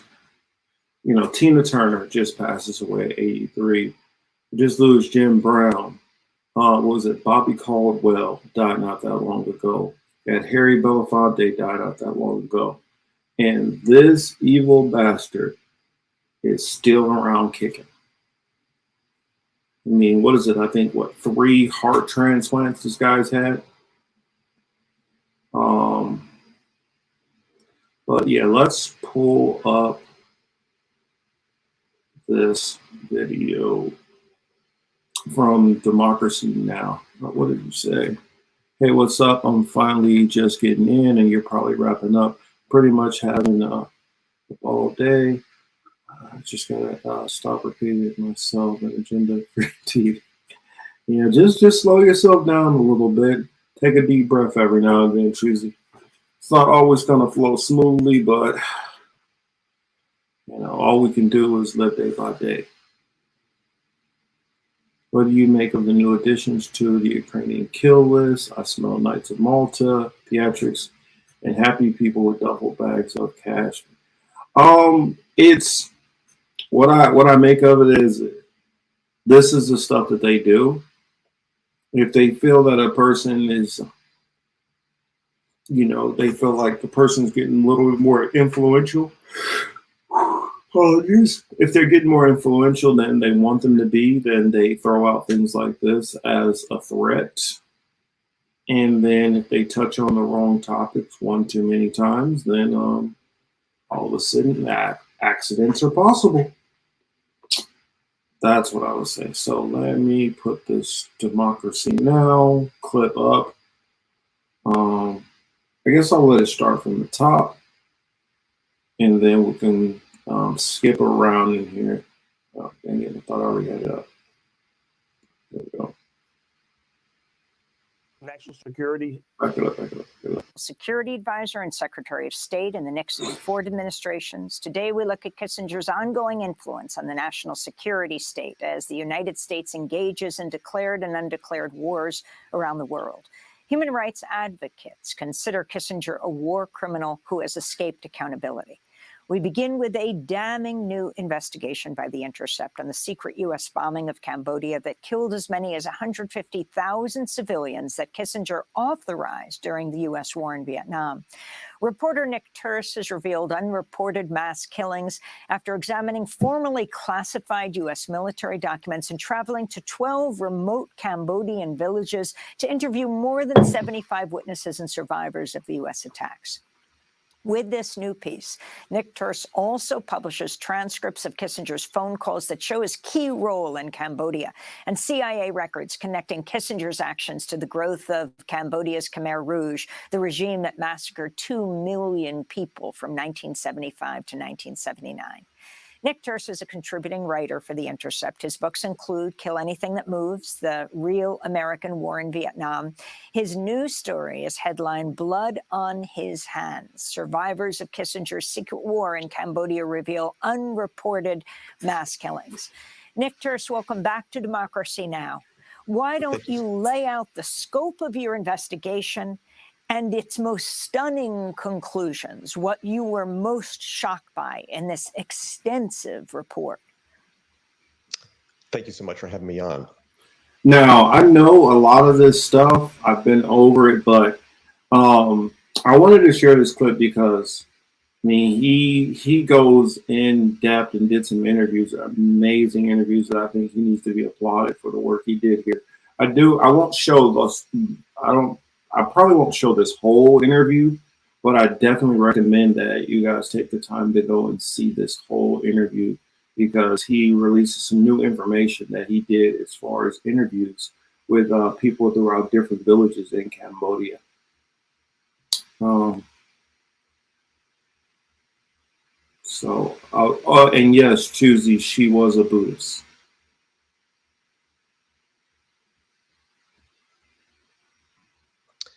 You know, I think the key takeaway of this package of articles is that Henry Kissinger is responsible for more civilian deaths in Cambodia than was previously known, according to this exclusive archive of U.S. military documents that I assembled, and also interviews with Cambodian witnesses and survivors, as well as Americans who witnessed or took part in these attacks.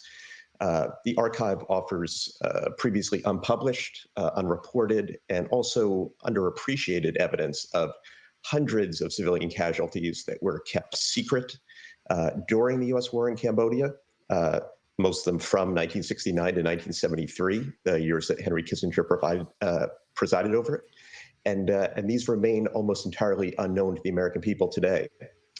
A key to this reporting was previously unpublished interviews with more than 75 Cambodian witnesses and survivors of U.S. military attacks. And speaking with them revealed new details about the long-term trauma borne by survivors of the American war there. So taken together, this adds to the list of killings and crimes that Henry Kissinger should, even at this very late date, in his life, be asked to answer for. And Nick, could you talk a little bit about the military documents you found? In your articles, I was I was quite surprised to discover, although I guess it's been reported previously, that Kissinger himself was taping or transcribing conversations that he had with the president and other officials about the war in Cambodia. Yes, that's right. I wrote a short sidebar about this. People know about Nixon's White House taping. What really laid him low is in the Watergate scandal. But most people don't realize that Kissinger was also taping all his phone conversations. And he had a group of aides that transcribed these. And through these transcripts, you can see Kissinger's, how hands-on he was with his policies in Cambodia, and how you can see him relaying orders from Nixon. Some White House officials that I spoke with who were privy to these conversations at the time were often worried that President Nixon was drunk during some of these conversations. He was slurring his words and giving orders to, in one case that I focus on, attack anything, or it was to send anything that flies on anything that moves in Cambodia. Basically, attack everything with planes and helicopter gunships. And you can see the order come right from Nixon. Nixon pass it down to his military aide, Alexander Haig. And then I was able to show that you could see the palpable effects in the field, that just after these orders came down, helicopter attacks on Cambodia went sky high. They tripled over the course of the month after this call. So you can really see the direct effects of Kissinger in the White House and how it affected Cambodians on the ground. I want to start with your article, how you start your article in Cambodia. At the end of a dusty path snaking through rice paddies lives a woman who survived multiple U.S. airstrikes as a child. Round-faced and just over 5 feet tall in plastic sandals, Mias Lorne lost an older brother to a helicopter gunship attack and an uncle and cousins to artillery fire. For decades, one question haunted her. I still wonder why those aircraft always attacked in this area. Why did they drop bombs here? Can you elaborate on this? And I want to say, for our radio listeners, for television, we're showing photographs that you have, an incredible gold mine of photographs that you took when you made these visits. Talk about these details, the specific stories. Yes, Mies Lorne's story and the suffering that she endured, the trauma that she's lived with all these years, it like so many of the stories that I heard in Cambodia really stuck with me. And and her question was one that I heard again and again. Cambodian villagers in these remote villages on the border with Vietnam, they had no idea why they were attacked. One day, American aircraft just started appearing overhead. They had no frame of reference for why this was happening. They didn't understand it, but they soon came to fear these machines. And for years on end, they were terrorized by them. I actually took her question to Henry Kissinger when I tried to confront him with questions for this article.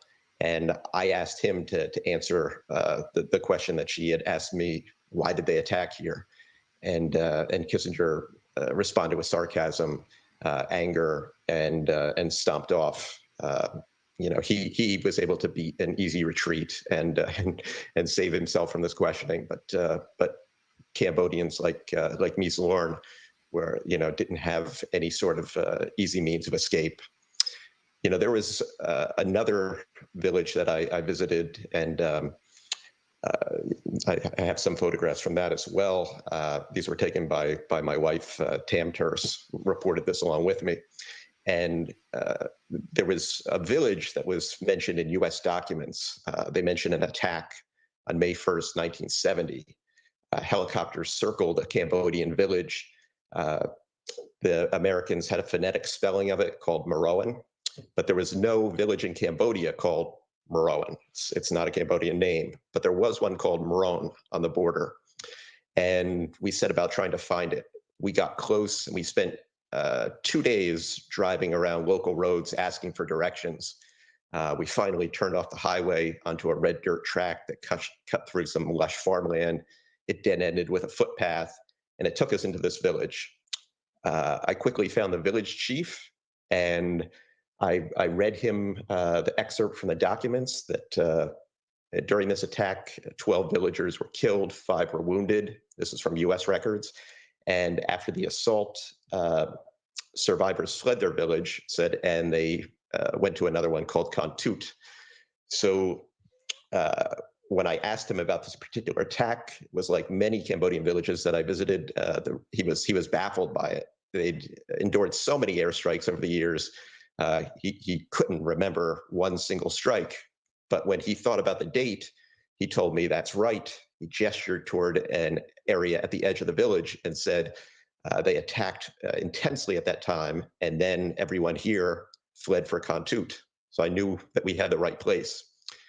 And this village chief, a man named Shen Hang, lost his mother, his father, his grandfather, a nephew, a niece, and other more distant relatives to airstrikes.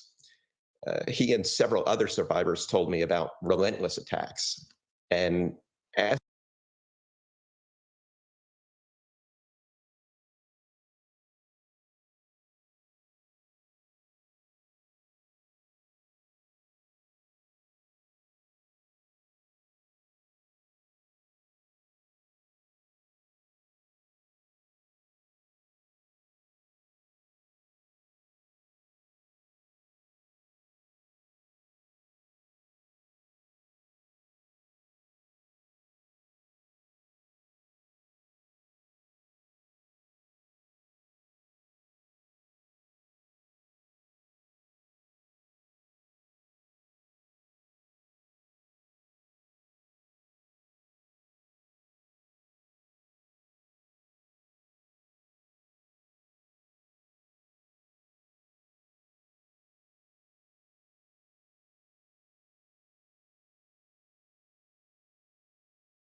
never-ending, endless war and military-industrial complex. Now, Cambodia, the bombing of Cambodia was done in secret for 5 years. It was a covert operation. People know that, but I don't think it was mentioned. And the reason it had to be covert was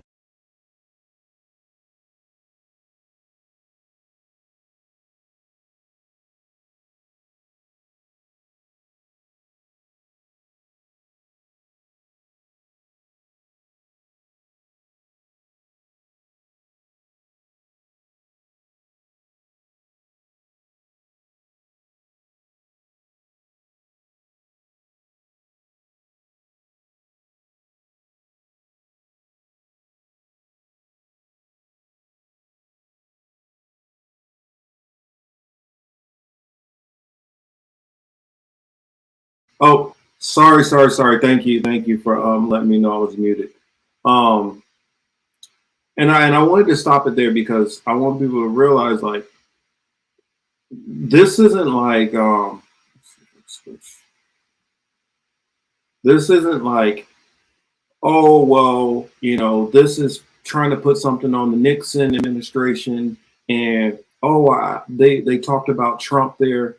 This isn't something where I'm trying to say, oh, well, look at the Republican Party. It's just the Republicans. No. True, he was under the Nixon administration. True, he had big, deep influence and ties with Reagan. And he's spouted a little advice here and there to Trump. But he was also a big part of Obama's, some of the advice and influence that he was having in decision makings, Hillary Clinton, and Bill Clinton. And so he has been like a political fixture in DC going all the way back to the Nixon era, and basically has never stepped away. And even when he wasn't directly dealing with being in office or being necessarily an advisor to that. He was always had a spot on the media. In here, I think they even talk about it where he would have his sit downs with Ted Koppel, and they're listening to him, which I see him no different. He's the same as like a Madeleine Albright. They're both in that same ilk of they're so tunnel vision on what they want done. They don't care the levels of destruction and evil that they put into the world. And since most of these politicians are so bought and paid for, they don't really even know what the hell their Secretary of States and Secretary of Defenses are even doing. And probably even if they did know, a lot of them probably wouldn't care. This is how you have these monstrously, James Bond villain-like people who are doing so much damage in the earth. Chusey said, also the Kissinger doctrine is just a doctrine of discovery reiterated, which explains his evil vampire long life. I agree with some of that, but it's even worse. It's even worse when you and I think he says it in here, which I remembered. I remember this in college when we were studying some of this stuff because being a history major and minor in political science, some of these things actually overlapped, and understanding some of these like policies that were being put down and how they correlated with different events that were going around the world, and understanding why these different events went on. The political side of it actually made more sense. So yeah, I just wanted to throw that context in while we're talking about that. Let's see. Let's see. Yeah, Hillary fawns over Kissinger. And she loved Madeleine Albright also. Two horrendously horrible people. Let's get back into it. Actually, let me check Rock thing first before I hop back in. Oh, I see Copeland is in here also. Him car got a crash. Thank you for being in here. Definitely appreciate it.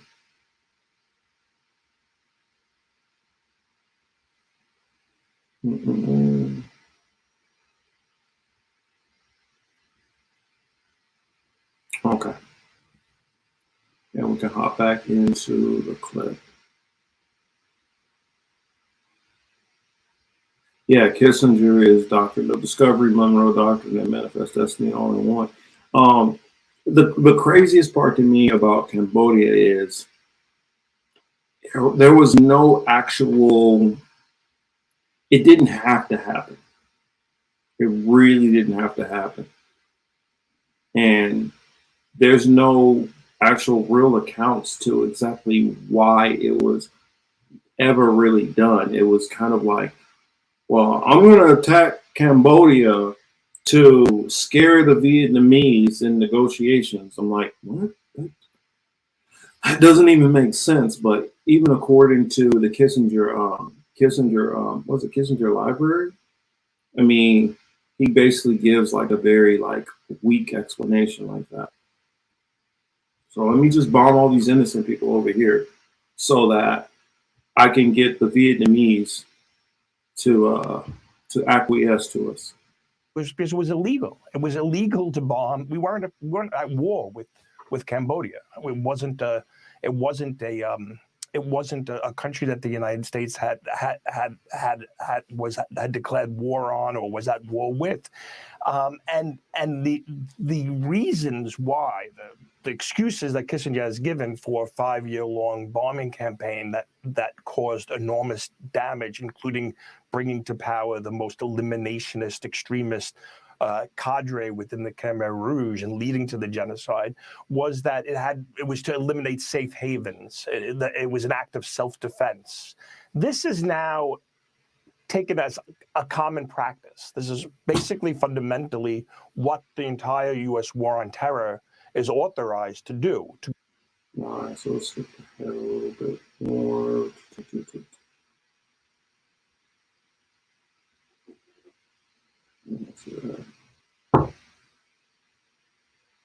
I'm going to skip a little bit. This is part was talking about Reagan.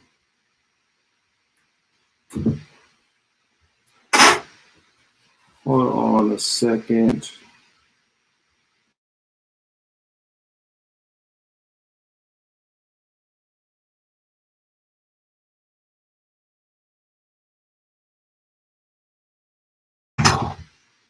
All right, hold on. Let's get back to it. Go into any country, information about Cambodia. What the hell? Cambodia threads through. Oh, this is showing how they're. And Kissinger was instrumental in. This is showing how they basically just rehab this war criminal. Ted Koppel very well, and then what's interesting about Kissinger, though, more than anything, we know about his 8 years in office. He was National Security Director and Secretary of State under Nixon and Ford for a full 8 years, Secretary of State for the last couple of those years. And we know we have documents. We have Kissinger himself has released, has declassified, has given his archive to Yale. But it's what happened. That's what I was talking about. Basically, in response is what somebody was saying on Rock Fan. Oh, just somebody talking in front of you. It's not just talking in front of you. You can go to the library and literally read what this guy was having, what Kissinger himself, what his staff was saying, their reasonings for doing these certain things. And they weren't really, it's not like this is some kind of guessing game and somebody is framing some different narrative. This is not hard to look up why he says he was doing these things. It's not hard to see it at all. And also on top of it, you can't just start bombing the hell out of some country. Well, well, I guess he decided he could do it. Back then, this was before like the war on terror. You had to seek approval, or you were supposed to seek approval from Congress to do any of this stuff. So for him authorizing any of these bombing raids was just completely illegal. So it's just somebody on screen talking. No, these are people who have studied and looked into it. I've studied them and looked into it. This isn't hard to do the research on this stuff. And after, when he becomes a kind of sage pundit, a bipartisan pundit, Bill Clinton rehabilitates Kissinger as a way of giving him a certain seriousness in foreign policy that as a governor of Arkansas he didn't have. So he rehabilitates him for the Democratic Party. And then Kissinger founds, of course, Kissinger Associates. And so he's out of office now for what? 76 to now is, with a half a day, 50 years. And during that time, his Kissinger Associates has been a kind of premier. So I get that there's a little bit of delay on the Rockfin side, but just so you guys know, I did not put this off on one side. I've literally talked about the Clintons, and I've talked about Obama being a part of this also. And I would even throw Carter in it too. All of them, both sides, all listened to Kissinger. And both sides looked at him as an authoritative voice, somebody that their perspective and their advice on these things was valuable. So I just wanted to put that out there. And those who watch my show on a regular know I don't just sit there and just rag on Republicans and just ignore Democrats. I literally trash both parties because I think both parties are equally horrible. Concierge service for the global elite. It's broken. It basically broken the privatization of national industries in Latin America, in Eastern Europe, in Russia. He's a key player in all of these movements. We have no information about any of that, right? And it's arguably more consequential in some ways. I mean, maybe not. Maybe I guess. Yeah, so I mean that's the gist of that one. I mean, you guys can always go and check out the rest of this, and I do advise checking that out and even reading the books. I didn't read this book, Kissinger's Shadow, but I did read his other book on it years ago. Um, I mean, if you look at if you can really go back to honestly, American policy, where America's went wrong on foreign policy, to literally like maybe 20 people total who are responsible for literally like hundreds of millions of people, people's deaths, being displaced, all kinds of harm and stuff, which is came and just destabilized whole entire nations, handfuls of people destabilizing whole entire nations. And a lot of these people have sat in office no matter who the president was, because I still hold to my position that when it comes to these national so-called national defense and DOD and all this stuff, this is the one area where I don't believe that any politician really has so much of a say-so on how these things are going. Because for one, they're all on the same side. That's the reason why I feel like you do have both parties play into all the culture war stuff, because everything else is on autopilot.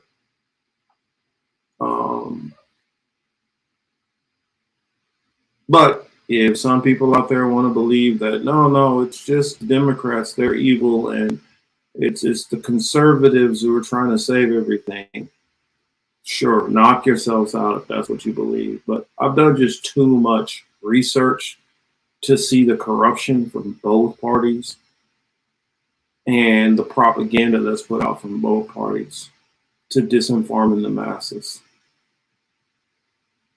Let's see, what did you say there, Chris H? The political matrix. Not that it was right, but I think that the U.S. thought that the Viet Cong was using Cambodia as a safe haven and place to rearm and supply. Yeah, but they never did any recon into the area. It's not hard to do recon into an area that's not militarized.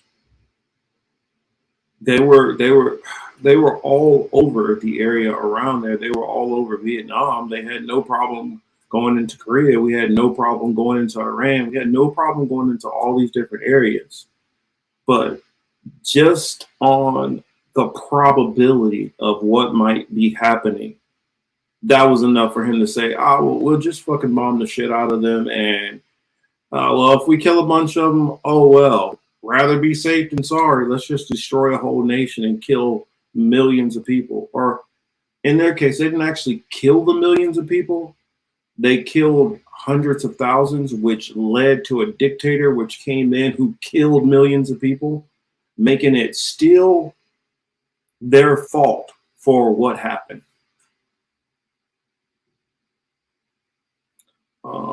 Politicians are only mid-tier. I just laugh at them for the corniness that they do, and it's the culture war crap that they push out. But when it comes to economic policy, when it comes to these deals with big pharma, yeah, you can have somebody who'll be like, well, I'm not going to shut down my state, blah, blah, blah, blah, blah, blah, blah. The elites don't really care about all of that, because they can always still, by corporation, decide what laws that they're going to put on a corporation from a national level. So statewide, yeah, you could do a little wiggle room to do some stuff, but the major corporations are still going to handle everything. Even though Florida was anti mandates, that didn't stop Walmart from making people wear masks in all the states until it got a little bit more gray area later on down the line. Trashing parties is for school kids. Here we trash empires. Yes, I love that. I love that. We trash empires. We trash, like, when you go back to when the United States was economically doing pretty well, still had massive problems on racial issues, but the 50s and the 80s, economically, America was doing well. Now, did they still have a bunch of other problems? I'm not saying that. I'm saying just economically. And in the 80s, you had, actually, let me see if I can't remember his name. I'm blanking on his name right now. But I blame like this one CEO of being massively destructive on the way things go, the way pretty much most things are now. Yeah, not GM. What was that company? What is the company called? I'm thinking of GE. Let's see. What was his name? Jack Welch. That's his name. That's what I'm thinking of. If you look back to the time period of, say, a Jack Welch, when he was head of GE, the way he ran things as CEO completely turned the whole American economy on its head. And it went from where corporations and the big CEOs would give their employees a small percentage of stock, where they had all these retirement companies. I mean, not retirement, but retirement plans, decent benefits. You had people making good money and all that. And then you had a guy like that come in, and he's the one who start pushing shareholder profits. Got to maximize profits for the top. And the more and more they maximize profits, the more and more they cut away things for the lower income, or not even, I don't want to say lower income, middle class. That's what start eradicating a lot of the middle class. And then you tie in stuff like that, what he was doing, and you tie in what's his name that we're just talking about. You tie in Kissinger. Kissinger was one of the people who was pushing a whole lot on the NAFTA stuff, which shipped a lot of jobs out of the country, which shuttered a lot of the cities, which led to poverty and higher crime rates, which eventually Reagan came in, and then CIA flooding drugs into the communities. And all of this stuff is all in concert together.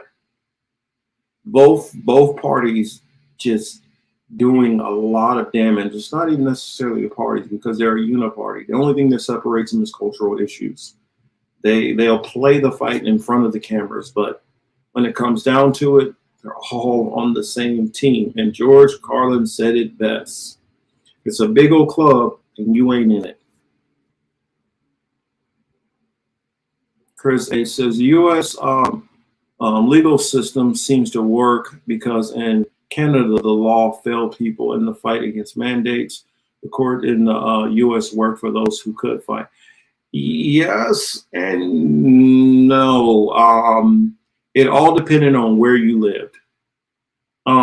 In certain areas, it worked out for you. For instance, out here in California, if you were in certain industries, you might have been screwed. I know, for instance, like my company did not force anybody to be vaccinated.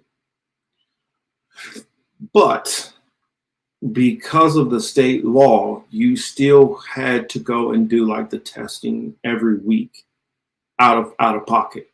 And so that kind of forced more people to feel pressured to have to go get vaccinated.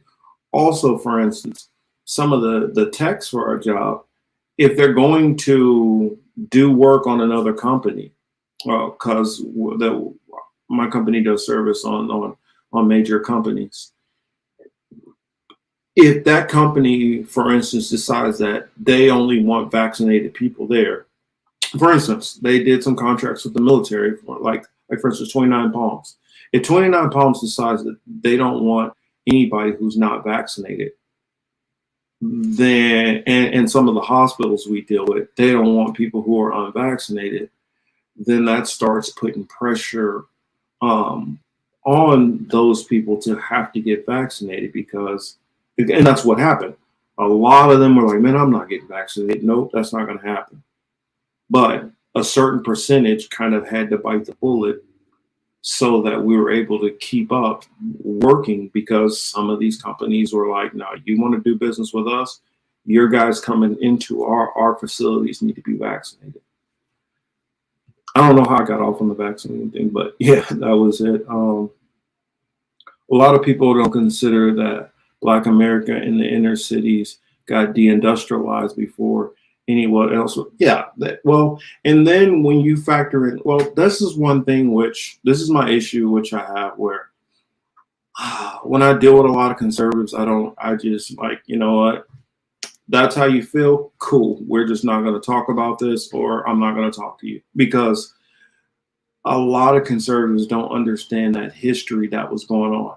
You eradicated these areas of businesses and stuff like that.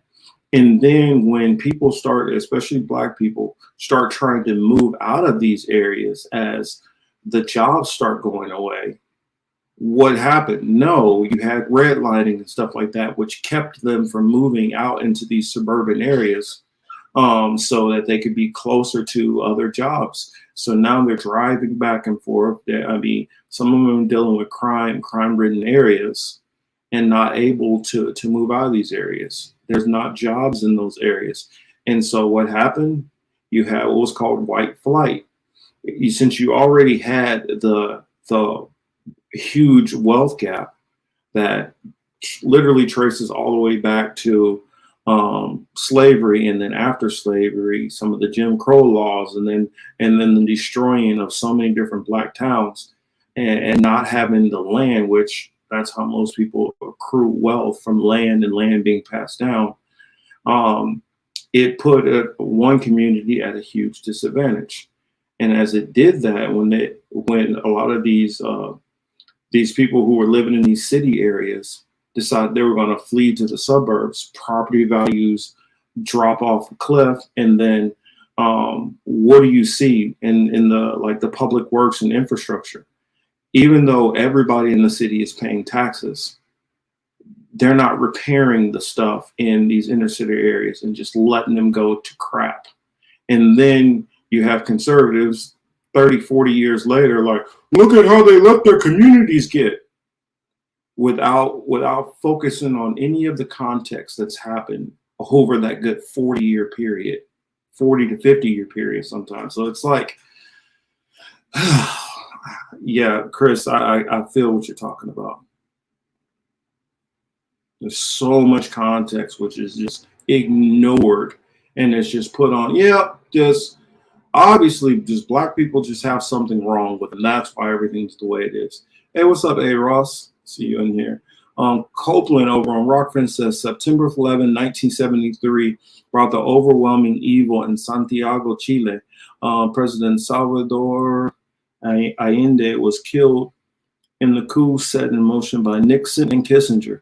As many people died as in New York 9/11. Damn. 3,000 people were tortured to death or murdered in the sports stadium. I do remember that. Yeah. Well, I wasn't alive for that, but I do remember reading about that in school.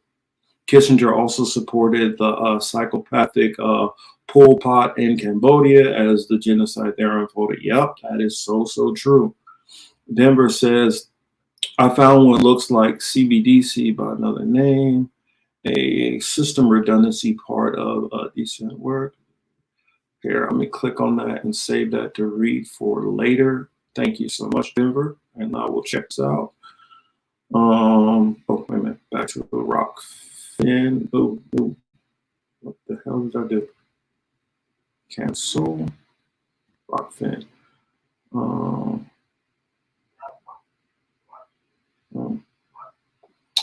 And A-Ross says, Whitney Webb explained this very well. The U.S.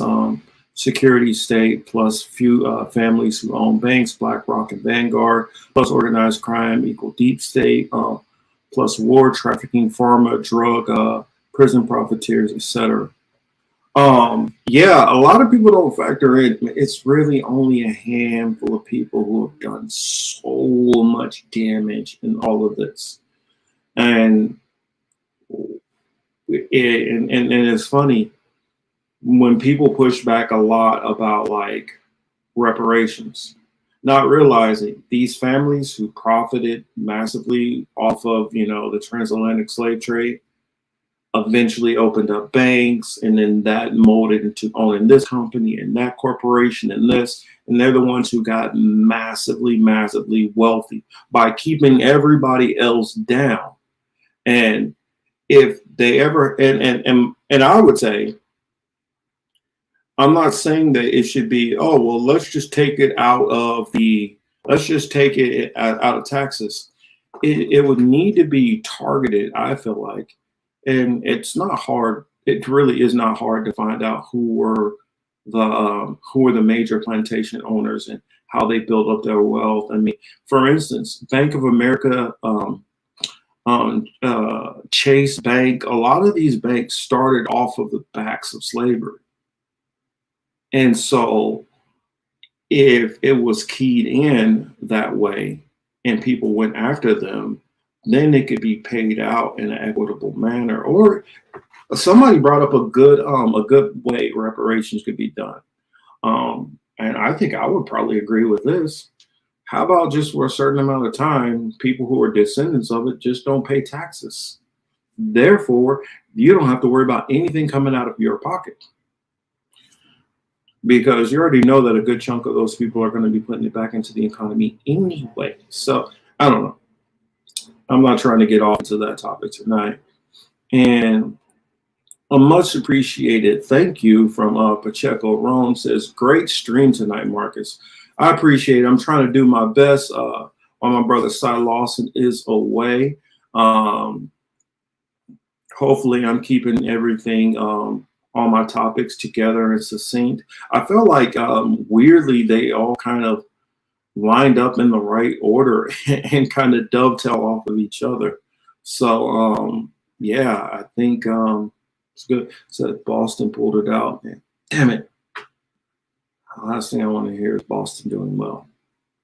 I'm not a fan of Boston, if you guys can't tell.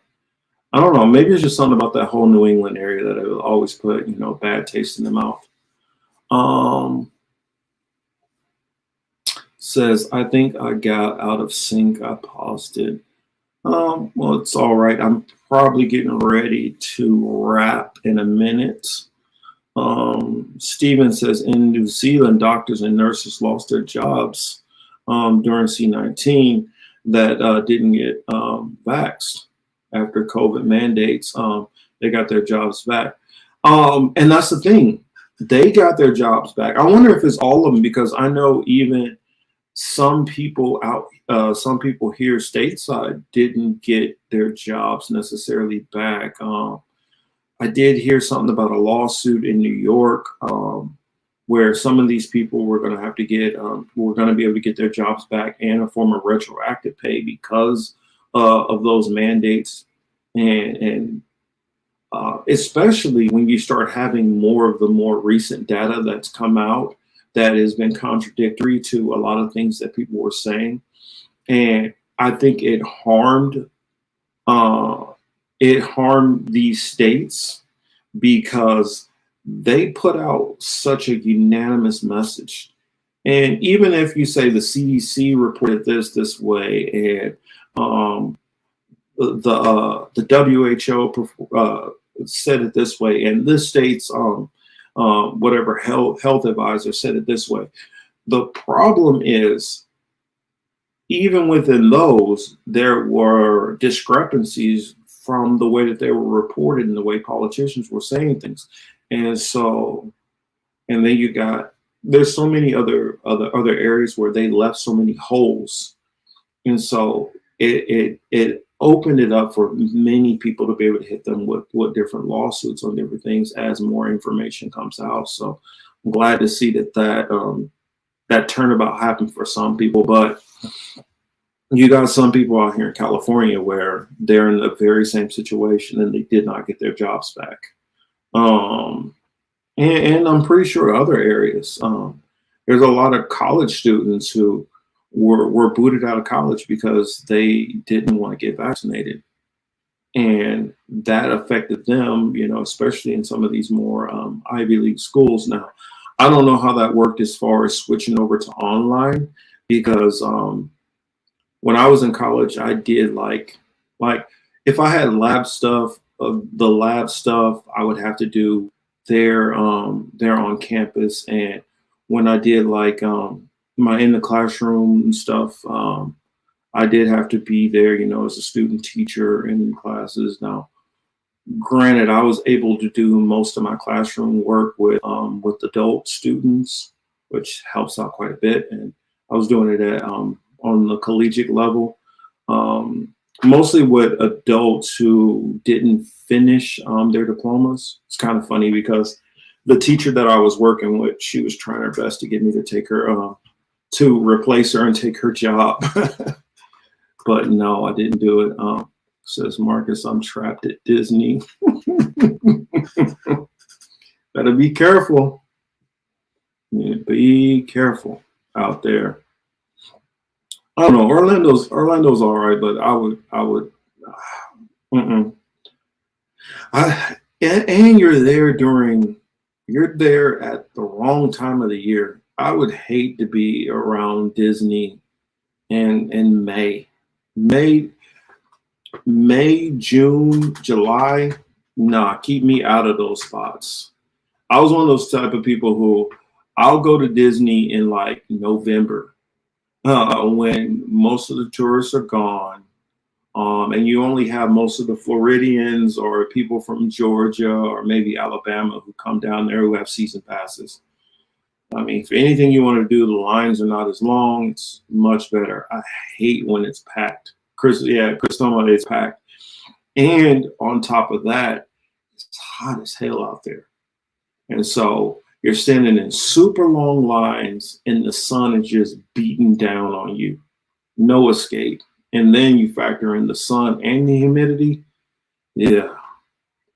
Chris H says the political metrics. I know you don't want to get deep into this, but apparently I heard that Gavin Newsom squashed the reparations panel. Is that right? He didn't necessarily squash the panel, but his statements kind of basically show most people it's doomed. He basically alluded to how he basically feels like California has kind of already paid a form of reparations. And he's saying, oh, well, we've done all this and I've done this and we've done that. And I'm like, bruh, I live out here in California. You ain't did shit. If there was some form of reparations, then why would you have so many black people flooding out of California? Because this is what a lot of people don't realize. When a lot of these people who are not in California are so worried about black people getting reparations, do y'all know what the population of black people in California even is? Do y'all know what percentage it is? Do you know how many people would even get any of that according to that plan if they put it into action? Well, for those who don't know, the black population in California is around 7%. And that's not 7% of so-called black people who are descendants of slavery. That's 7% counting all black people. So you can be an Afro-Latino who's from Belize. That's counting you also. That's counting people from Nigeria. That's counting all kinds of people. When you put in the actual black population of California now, we're talking about maybe like 4% or so. Then, okay, how many of these people are we talking about who have lived in California the whole time to even possibly get close to the $1 million? You'd have to be over 70 years old to get that full amount, and you don't even get it all in a lump sum. I mean, I'll give you a perfect example. I've lived here since about, 2017? I think 2017, 2018, I've been here. If it was approved, I would get something like probably like $8,000 before taxes, because more than likely they would tax it still. So, woo, I would get a check for like maybe $5,000. I mean, a lot of people, it wouldn't total into the massive amounts that people think it would. And I don't think that it would make very much difference the way the panel is set up. I would just prefer if they find one like extremely unpopulated state and be quiet and just shut up. And because this is one thing I do. I'll just put this idea out there. I know that it wouldn't happen, but if everybody who is of a descendant of slavery, if all these people all got on one page and be like, you know what, the U.S. is never going to make atones for what they did. Why are we still trying to stick around here? Let's just all, whether it's all one place or multiple places, if all of the 40 million black people in the U.S. all just said bounce and they all just dipped out of here, you guys know what would happen to the economy of the United States if that happened? Do you guys realize what would happen? Now, I know black people are not organized, not as a people, because we've been taught to be so divided. But if they decided to do that as a whole and take the 4.5 trillion that the black community, the spending power that they put out there, and black people do spend of the different ethnic groups, brown people too, don't get me wrong. If we did do that, you're talking about the Beyoncés, you're talking about LeBron, you're talking about all of these different people. For one, the NBA would have to almost have to restart. The same with the NFL, because you would have major chunks of them leave. Same with Major League Baseball. Same with a lot of the music industry. Same with, I mean, there's so many industries, and I'm just talking about the main ones that stick out. We're not even talking about the different people who might be doctors or scientists or lawyers or engineers, and all of these people, all of them just took everything. They're like, you know what? We're just going to take what I got here and we're going to just dip and get the fuck out of the US, because they're never going to make amends. This country will be in a world of shit. But have no fear. Black people are not organized enough to do that. And now you got this whole movement with these Aboriginal Indian knuckleheads who feel like this is our country and we need to stay here to fight back for what's ours. And then you got the other people who feel like, well, they owe us and we're not going anywhere till they finally, make amends for slavery. As long as you got those two factions of groups of people who are here, and then you got the faction of black people who are making money off of this system and doing well in this system, the masses of black people and that black money is going to stay here. Even though I say, learn a lesson from what the Latinos have been doing in Florida. Learn a lesson. Say screw this and bounce. But that's going back to that whole Marcus Garvey type, liberation thinking, and a lot of these people, they're not on that. They're worried about the bag. They're not worried about the power.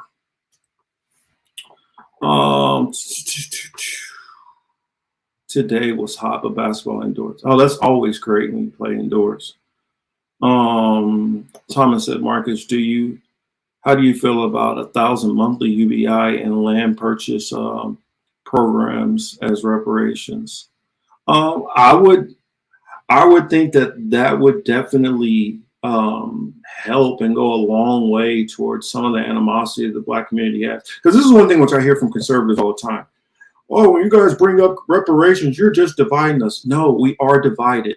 What it is you just had a lot of black people for decades and centuries having to bite their tongues. Now you're hearing how they really feel about it. If you guys decide you are never going to pay it, there's always going to be that bitterness. It's not going nowhere. And so the fact that you denied our ancestors from what was rightfully theirs, so therefore they didn't have that wealth in the land, that wealth in different properties, and just wealth in general to pass down to us, which created this massive wealth gap. I mean, I read an article the other day. It said that the black, I think it said black net worth is something going to be balanced around 0 in 2050 in comparison with the whole economics of this country. I just want to say, yo, take what you got while it's still worth something and dip to a country which will appreciate your dollars coming in, which will give you respect coming in, not this place. But yeah, I think that would definitely go a long way to rectify a lot of things and actually equal out some of the political power in this country. Thomas, definitely do. Chris H. The problem is it's going to take African Americans to build a ton of institutions to organize Black people enough to make one mass move back to the continent. Yeah, I agree. Just like it would take a mass movement to even get any of the stuff they're asking for here. And a lot of people don't think about this, but just the Willie Lynch and the centuries and centuries of trauma that was done on our community, we don't feel that unity, because that unity was during slavery, like literally beaten out of us. We were taught to go against each other.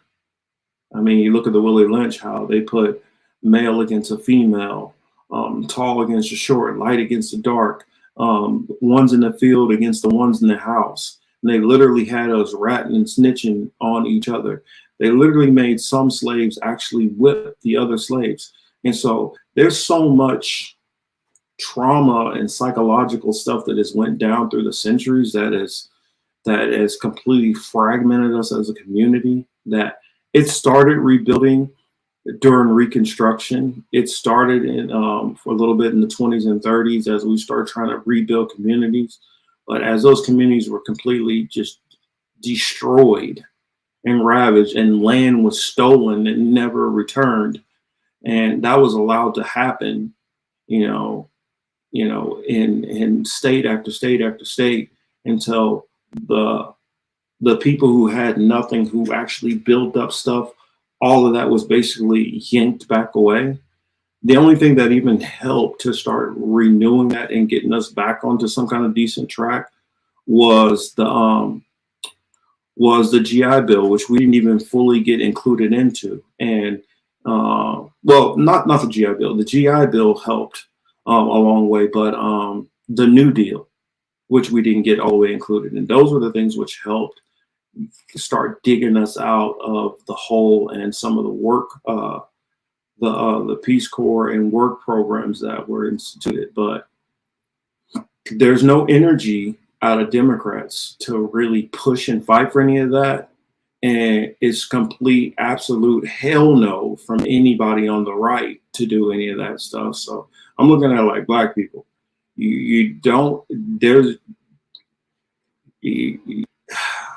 King said that he felt like he was leading his people into a burning building. You guys are trying to keep your people in a burning building. That's what I would say. Military, doctors, nurse, engineers, airline pilots, etc. The United States economy would be in trouble. Yes, they would be in massive trouble. And I feel like right now, while they're picking fights with Russia and China and all these people and throwing billions and billions and billions to Ukraine, while they're giving billions to Saudis, while they're doing all this different stuff with all these other countries and having no problem throw money their way, but telling you to F off and make sure you get your ass out there and vote for the Democrats. And the Republicans are like, well, I'm going to give you 2 double middle fingers, but still come and vote for me anyway. Either way you go, it's a no-win situation. That's why I would say, yo, just check out, man. Let it go. Let it go. It's like if you're in a relationship with a bad husband or a bad wife, at some point you got to be able to say, yo, this ain't working out. I know we've been together all this time, but I can't stay in this just because I feel like I have so much invested already. Sometimes you got to know when to pull away from the crap table, in a sense.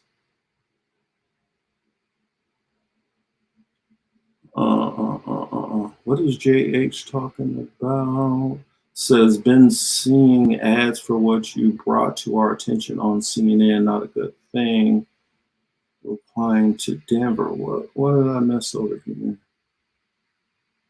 What did I miss? Scroll back up. Let's see if I can find it. Oh, no. Okay, that's what we're talking about. All right, I think I'm about through.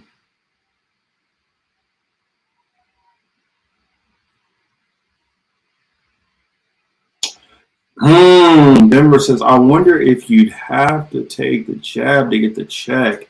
That's a good question. Because if they did that, that would be another way to weasel their way out of it. Because a lot of black people are not taking, they're not going to do it. And there's plenty of reasons why. There are plenty of reasons why not to. I'm telling people, yo, even if you're not a black or brown person, and I know, and don't get me wrong, I understand, Native Americans, this is your land. This has been your land. But even you guys, I think, at a certain point, might not want to go down with this ship. I know it'll suck to have to give up your ancestral land, but if what I see is coming, it's better to get off of the Titanic before it starts sinking than to decide now get off right now after it's already hit the iceberg. Because one thing I've noticed that they have no intentions of doing right. The people who run this stuff, they have no intentions of making amends to anybody that they wronged. Chris HS, is it true that the red states are somehow better than blue states? On what metric? I know that a lot of the blue states, because of how much money that their taxes go to the federal government, and you look at the red states, how much higher, on average, yes, California does have, say, a good amount of people who are on public assistance. But a lot of that comes out of California alone, not necessarily the federal. Some of it does come from federal, don't get me wrong. Same with New York, but damn near every single red state, the amount of their people who are pulling from government, funding, from WIC and all kind of stuff like that, most people, it's always been weird to me. You go to a state like Mississippi, you know how many it is, what percentage of people who are on some form of government assistance? And then you factor in Alabama, Mississippi, Louisiana, West Virginia, Georgia, Tennessee, Kentucky. I mean, you should start going through state after state after state for these red states. And you got a high amount of people who are on government assistance who spend their time outwardly bitching about other people on government assistance.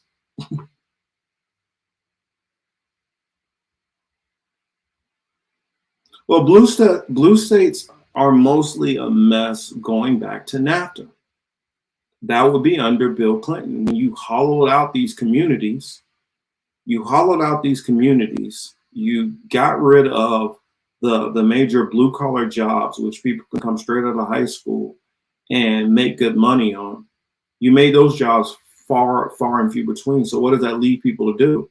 Most of them either get some kind of retail job, not making very much.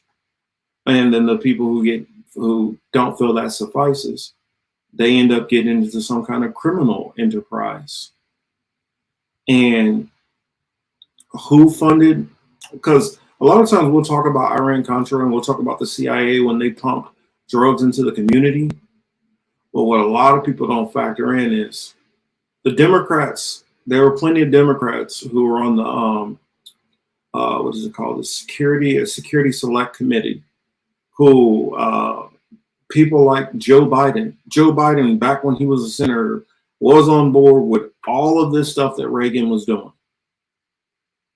That's the reason why I tell people all the time, I feel like not Reagan, but Joe Biden, over his whole tenure, has probably been one of the most destructive politicians of all time. But all you got to do is say big bad boogeyman Trump, and they'll run to the polls and vote for their enemy, Joe Biden.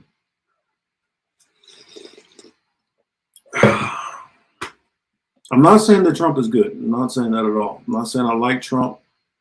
I mean, in fact, Trump a lot of time talks out of his ass and he said stuff that gives people a visceral reaction.